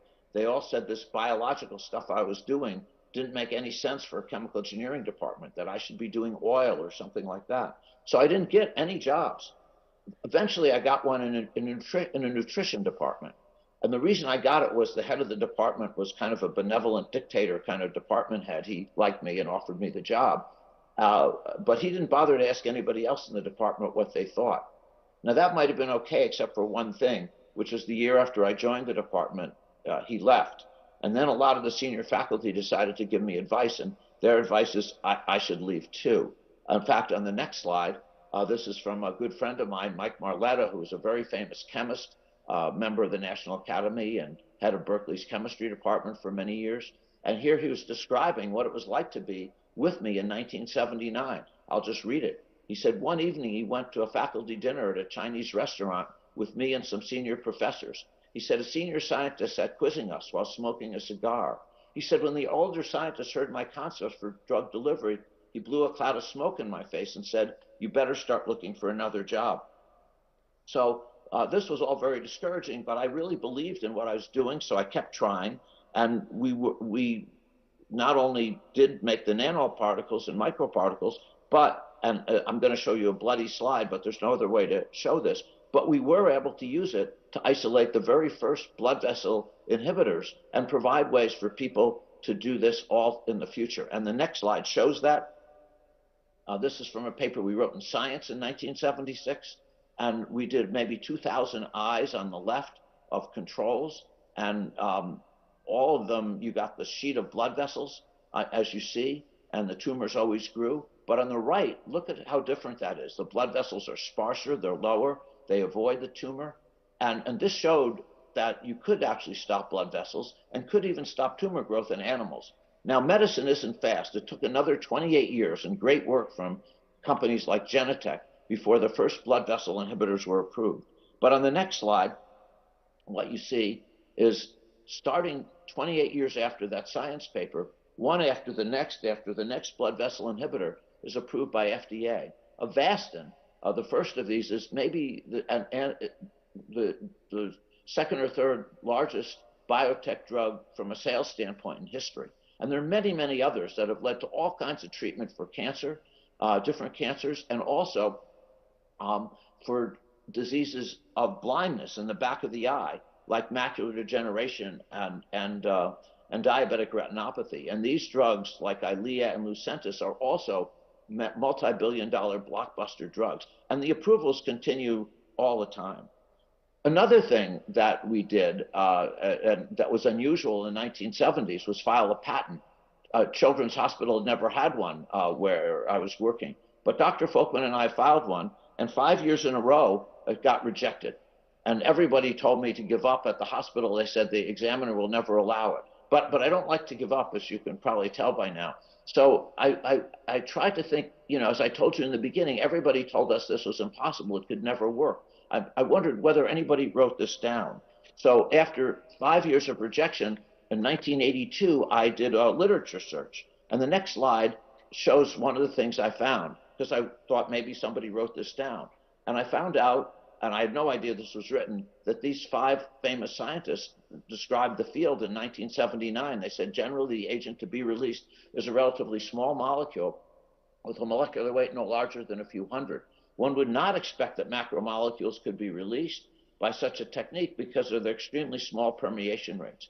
However, Folkman and myself have reported some surprising is a really good word for a patent examiner, that clearly demonstrate the opposite. So I showed that to the people at the hospital. They showed it to the patent examiner, and he said, gee, he had no idea, but he said, if Dr. Langer can get written affidavits, written statements from each of these 5 people, he would allow it. So I wrote them, and they were nice enough to write me back that they really wrote it. And on the next slide, we got this really broad patent.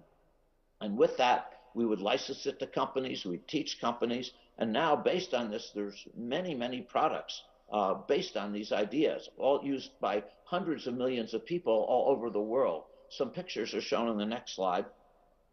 And what you see are everything from Lupron Depot, which Takeda's developed, which are little microspheres you inject to deliver molecules to treat advanced prostate cancer, endometriosis. On the bottom right, you see drug-eluting stents, but these are used to treat all kinds of diseases, opioid addiction, mental health diseases, bleeding, and so forth. Now, one of the issues, we keep on going back and forth between academia and trying to get these to patients, but one of the issues when you make tiny particles is they also can stick together. So one of the other things we did, next slide, and this was with Vladimir Torchelin and others, and we published this in Science almost 30 years ago, is make a coating that would prevent that aggregation and also would prevent foreign cells from eating these little particles. And that's with polyethylene glycol. And let me just show you a video on the next slide explaining how this works. He starts with a nanoparticle of anti-cancer drug. That gets encased in a plastic that releases the drug over time. That in turn gets a special wrapping that disguises the package as a water molecule to fool the body's immune system. And last but not least, the address where it should be delivered. A key that will only fit the lock of cancer cells.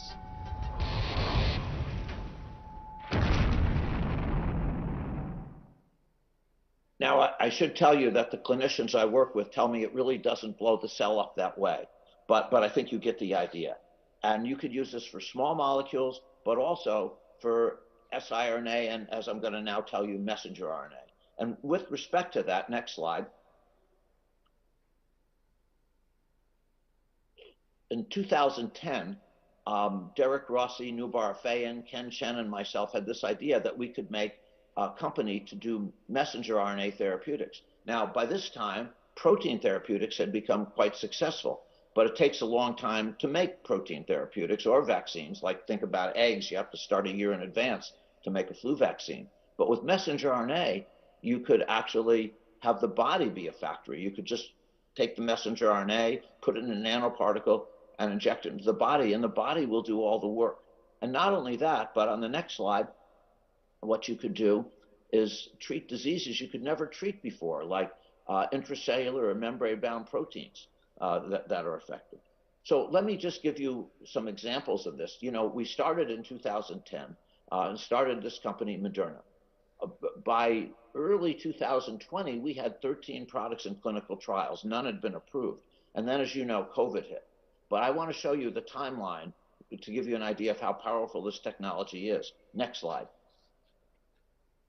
So the Chinese scientists published the virus genetic sequence on January 11th. It took less than 2 days for the Moderna scientists to finalize the messenger RNA design.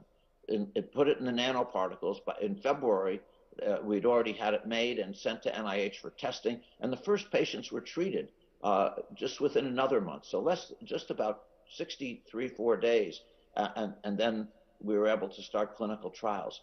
And within another 2 months, now May of 2020, we actually had the first data on that. And I thought it was very exciting, so did everybody at Moderna. But nonetheless, the press and many scientists were very negative.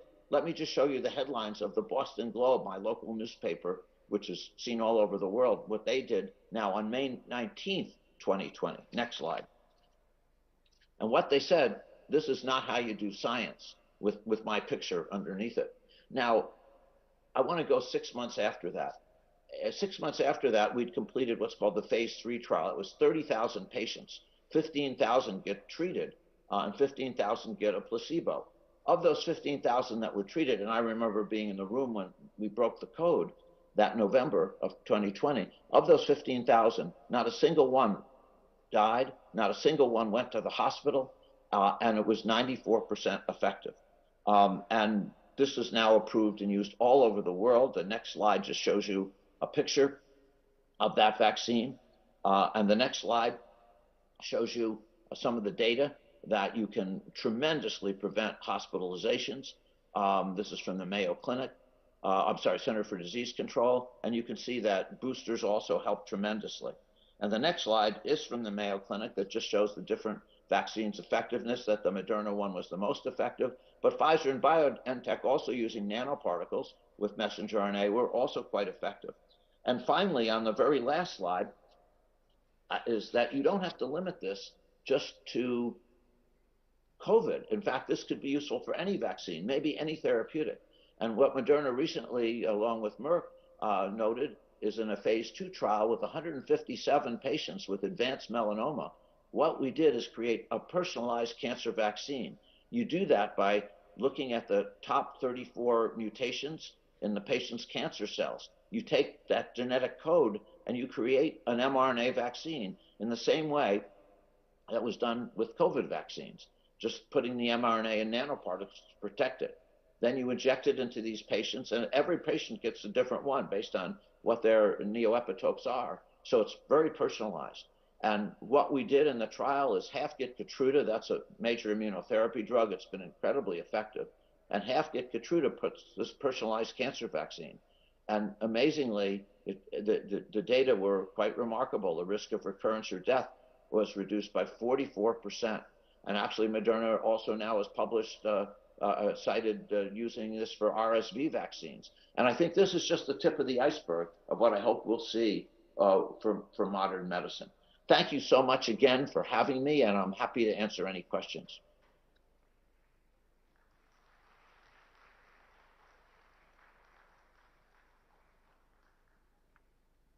Thank you, Professor Langer, for joining us virtually. We apologize for the technical glitch in the video for a while. Now, we would like to begin with the CEO Conclave panel discussion.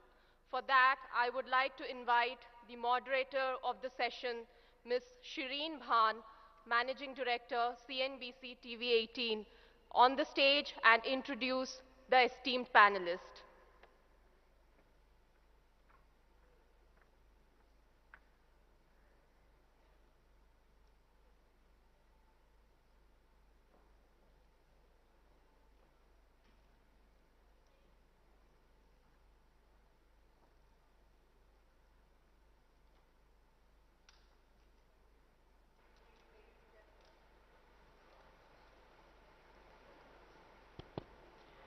Good evening, ladies and gentlemen. Thank you very much for joining us here for what promises to be a very interesting conversation, and hopefully a provocative conversation is what I would like it to be here at the CEO Conclave at BioAsia. I was just recounting my past experiences here at BioAsia. I think this is perhaps the 10th or the 11th time that I've done the CEO Conclave here at BioAsia, so it feels great to be back here amongst you.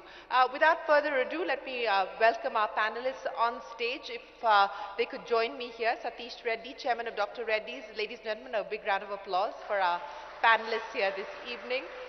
Nandini Piramal, Chairperson of Piramal Pharma. Mahima Datla, the Managing Director of Biological E, Glenn Saldana, the Chairman of Glenmark Pharma, and Hari Bhartia, the Founder and Co-Chairman of Jubilant Bhartia. Our esteemed panel this evening as we kick off the CEO Conclave. And as they get seated here, the context of what we hope to discuss is what the future engines of growth could potentially be for the Indian pharmaceutical industry. A lot has been said in the past 2 years, especially post the COVID-19 crisis. And of course, my apologies, the minister, the man behind all of this, Mr. K.T. Ramarao, please do join us on stage. Thank you very much. Cheers. For that, I should be struck off stage altogether, but apologies.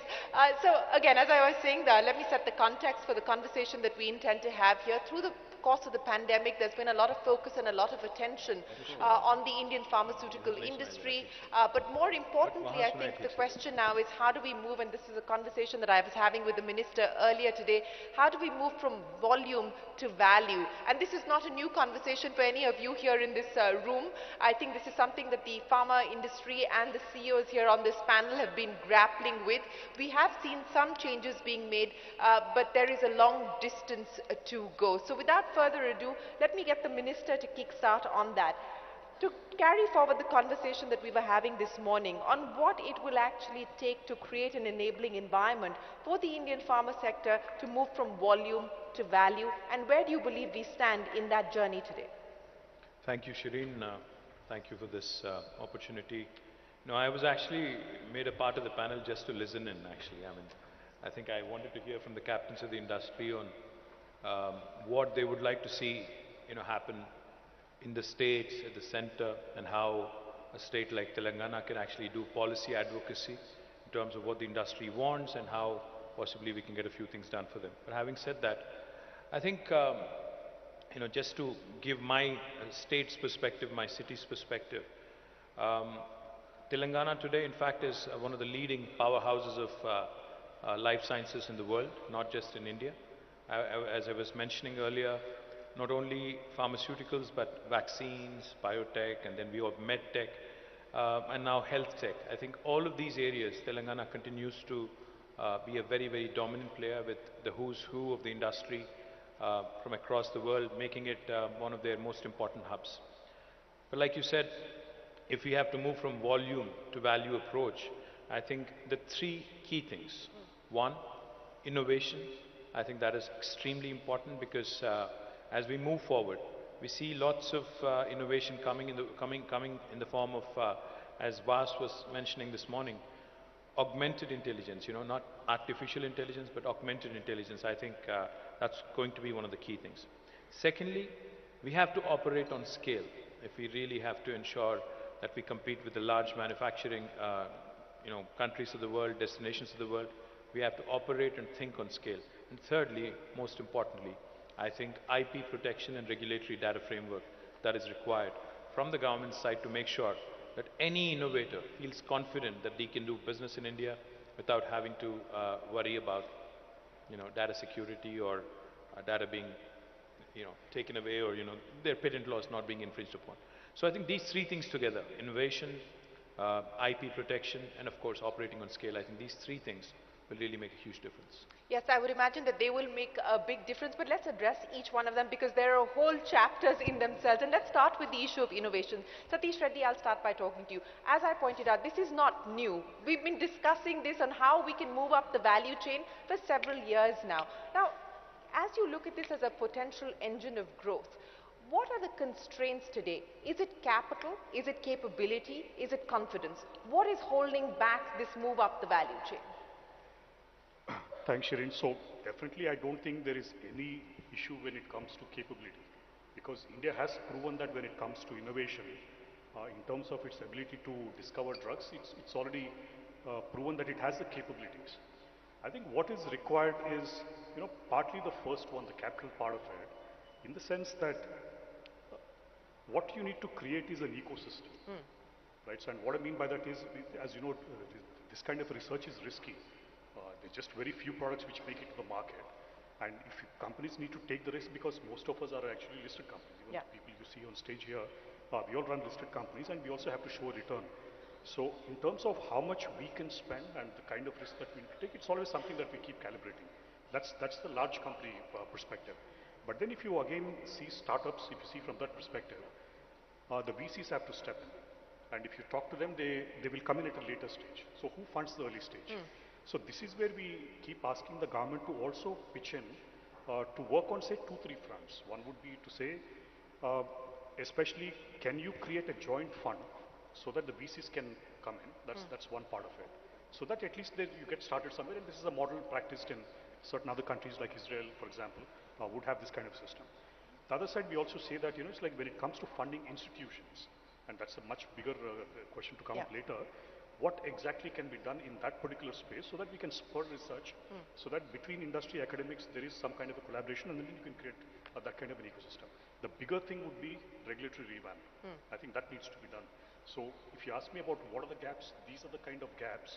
If filled in, I think it will actually boost the confidence. It will bring in the necessary capital so that companies can take more risk across the spectrum, all the way from startups to small scale companies to medium scale to even large companies.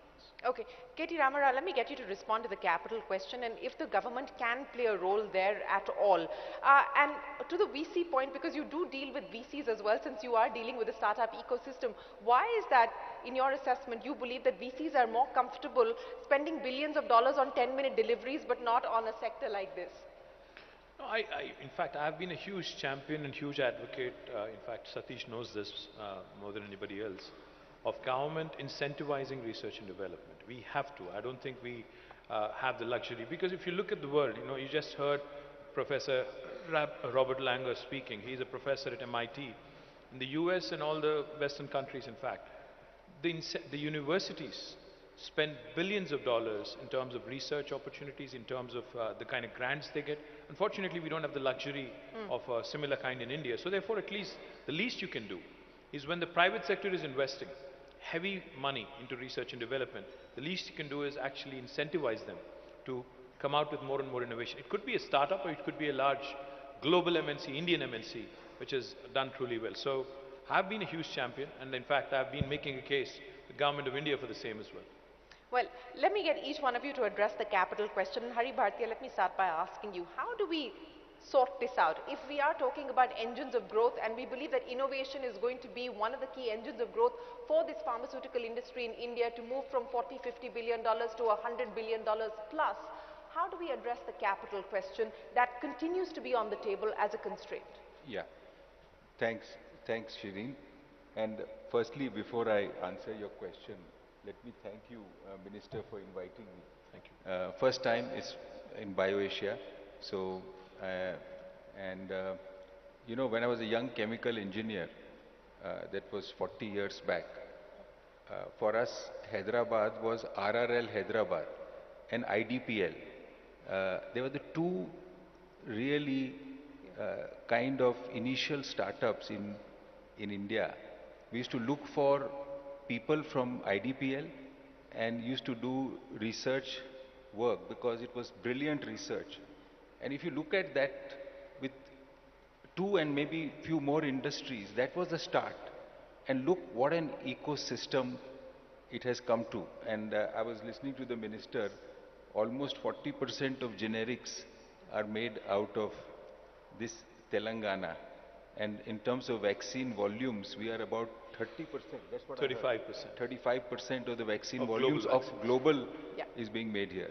Coming back to your question on capital constraints, see, there are two ways to look at innovation. One is very early. This kind of work is not blue sky, but I would say, let's say in pharma terms, call it target discovery. This is done really in academia. Now, where does academia get money? Now, they need to get grants. And those grants, if you look at US system, you get NIH, and there are other government agencies which give grants for the very early stage research. So in India, the grants do come from the Ministry of Biotech, but that grant level has to be increased. The second, so if you have good early stage research in academia or institutions, you will start to get that, because they file patents, it will come to the industry, and industry then picks it up for their early stage research. And I think in India, capability, especially for, if you divide pharma into three areas, small molecules, biotherapeutics, or innovative like CAR-T cell, that's very advanced. So small molecule, I think India has full capability. And even for monoclonal antibodies, early stage research, we have full capabilities here. And the only thing which we lack in terms of capital is what Satish mentioned. When you translate it into clinic, that's when big bucks come in. So two ways to build that up. In US, the biotech ecosystem is very powerful. Now that ecosystem of biotech has not come in. The tech part has come in. And I can see them coming in now, because you're starting to see Indian companies sometimes taking their early stage research and going to US and getting it funded. So that funding is starting to happen. Even companies like, I can name many companies from India who have done it. So the way for Indian companies to get into this game is two ways. If I take another minute to explain it to you. One is take it to proof of concept and then partner and license with big pharma. Because big pharma's capability to commercialize the drug is huge. So that way you get an early entry, you get experience, and then when it comes to after success, you can then build on it. So that is the first way to do it. The other way is to sell the product at an early stage. So that you recover some money, go back and do some more research. So the capital problem can only be solved by partnering with big pharma at the initial level. And if I look at some of the companies now are taking it fully also. Like in nuclear medicine, there is one drug in cancer. We are doing a full clinical, but because it's not $1 billion drug, it's I would say it's $100 million drug. So we can do it. But when it comes to $1 billion drug and taking risk, I think we have still some room to go. Glenn Saldana, I want you to come in on that and take us through the Glenmark example of how you've been actually able to address it, because you've taken forward one of the models that we just heard there from Hari Bhartiya. So Shireen, good evening. We've been working in innovation now for 23 years, right? So it's been a long journey for us. We've had quite a lot of success. So we've done, 7 licensing deals around the way, got $300 million of cash by licensing our own intellectual property. We spun out a biologics company called Ichnos Sciences, a US biotech. We work in monoclonal antibodies, so bispecific, multispecific antibodies in Ichnos. In Glenmark, we do small molecule research. So we've had a long journey in innovation. We still don't have a drug on the market, but we have several late-stage assets, both in oncology, immunology, and it's a long journey. Innovation is a very, very long journey, right? It's been 22, 23 years for us, right? And while we've had successes in terms of discovery, inventions, licensing, we've seen it all, right? Except for having a drug on the market. And we're hoping, this next decade will be the decade where we could actually bring something to market, right? Which is truly novel and world-class. So that's what we are shooting for. But I think the ecosystem of innovation is critical, right? And I think India, today is now starting to build that ecosystem, right? Whether it's at the government level through research-linked incentive schemes, or getting its regulatory systems together, so there are multiple changes happening in India which we think, this decade should look very promising in terms of actually coming up with something novel out of the country. Nandini, come in on that. This could potentially be the decade that could prove to be the inflection point in this journey? Yes, I think India needs to also take advantage of some of its, natural assets. We've got very, very skilled people, a lot of whom have been now in industry, both in India and outside. And if you look at what China did, where they actually recruited people who'd worked outside to come back and actually start companies, we've got our people are some of the best in the world. I also think that in an era of China plus one, where people are beginning to think that they need to do innovation somewhere other than China, India is also a great place to do that. Mahima? Thanks for that. I think I'll You just have to move the mic a little closer. Yeah. Is this better? That's better. Okay. I think most of what I want to say is just complementary to everything that's been said already, but I do want to offer a slightly different perspective, because I think innovation is much more nuanced and complex than is, just commonly understood. And I think the first aspect is, if you take a step back, and there is this great intention to increase R&D spending, right, to get it to 15%. But if you look at the top 25 pharma companies in India, barring a few outliers, and let's exclude them, their profitability is between 13 and 15% after they spend 5 to 6% in R&D spending.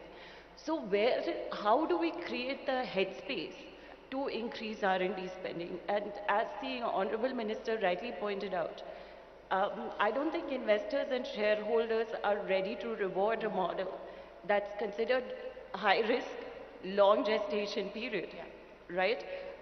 And obviously, as an investor from that perspective, you want to make sure this well-performing, stable pharma company is earning you better returns than your money in the bank. That's why you invest. So I think, one, it's important to acknowledge that. And the second in my mind, which is much more strategic and is much more of an instrumental issue, is the lack of a robust domestic market for normal products. And this is a reflection of two things. I think the lack of health insurance coverage. You know, it's 30-40% in our country, but even that is misleading because it's moderate. The cap is very low. It doesn't, even the 30-40% doesn't allow for your mRNA therapies, your gene therapies, any kind of innovative product. Yeah. And we don't have a procurement mechanism like the NHS or the CDC that provides you an opportunity to make these kinds of novel therapeutics accessible. So if you're saying, well, it's okay to be innovative, just discover a product, but export it or make it available only to those who can afford it, that's a different business model. And that could be a pure play CDMO opportunity. And if that's the case, I think we're already well positioned. There are a lot of companies that make innovative products, that pure play CDMO. And for that, we don't need capital. We need some reform in regulatory process streamlining, maybe some FDI policy flexibility. But we're already really well positioned, and I think capital availability for that type of business model is widely available because it's understood, it's demonstrated to be successful. So if you have the track record, I don't think access to capital is an issue. The former model, where you need to do innovation to create products that can be consumed domestically, I think that needs a lot more. The demand for that is driven by policy intervention. Yeah. And once you have a captive domestic market, then you can even attract investors into the discovery model. Because otherwise you're saying to them, choose India over a discovery company in the US, you know, to innovate. And I'm not sure what the value proposition there would be. You know, thank you very much, Mahima, for bringing a very interesting aspect to this conversation, and that's what I want the panel here to comment on. And I think a lot of time and focus is spent on what's happening as far as the export story is concerned, because we have positioned ourselves as the pharmacy of the world. I think we spend more time talking about the generic market crashing in the US than we talk about developing the domestic market. So let's address that issue. And Satish Reddy, let me start by talking to you about the domestic market opportunity. And where do you see it over the next 5 years? In India? Yeah. No, certainly if you see the growth of the pharmaceutical industry in India, it's been tremendous compared to, you know, where we were just a few years ago. And the potential is on several folds. You know, if you see one, of course, in terms of the lifestyle kind of diseases, you know, as the time passes by, you see that has one wave of growth. And also I think in terms of the kind of companies that operate in this market, that itself has undergone quite a bit of a change. And then in terms of, you know, even from the kind of products that we used to have, that we're able to provide, biosimilars, for example. Right. That's a big area of growth, and India has been quite prolific in terms of being able to, Indian companies, I mean to say, they've been quite prolific in terms of the launches that they've come out with, and that continues. So in terms of the opportunity for growth, that still continues in terms of where we are. One, when it comes to the health system in itself in this country, the healthcare infrastructure, and also the digital, you know, kind of interventions that are now happening in healthcare itself. You know, the telemedicine, in terms of e-pharmacies, in terms of, you know, the artificial intelligence and its use in, you know, various disciplines of medicine. It's a whole huge of opportunity in terms of, you know, how diagnosis is done, how treatment is done. That's one part of it in terms of, you know, how people are getting treated. COVID itself, you know, post-COVID has also made health and wellness as a prime issue in everybody's life at this point of time. And also added to that, the government's interventions, you know, especially through, you know, the health mission, the Arogya Bharat scheme, the health ID coming in. All these are catalysts which will make sure that, you know, in terms of health and the way it's going to be dealt with in the country is going to be very different from what it was in the past. The response from the pharmaceutical industry in terms of the therapeutics, in terms of the kind of plans that they've made, also in terms of digital interventions which even pharmaceutical companies have made during this COVID times. All this, I think, puts us in a good position, and we certainly see the growth in industry. It will continue to be in double digits, for sure. Double-digit growth is what you're anticipating. Hari Bhartia, come in on that. There have been policy interventions, both on the insurance side with the Ayushman Bharat program as well as the digital health mission and so on and so forth. But how do you see the domestic market evolving? What's the 5-year roadmap, if you were to look out, that you believe we could get to? Yeah. So, I'm not an expert on the domestic market, but I can tell you, I see the market exploding from every point of view. Because more and more people are getting insured, and the government insurance scheme also is encouraging more infrastructure in the hospitals because they get paid. But I want to your point of innovation that you asked, I think that can be applied to the Indian market, and I want to give you a story on this. That, you know, most of the drugs, because what we are looking to is bring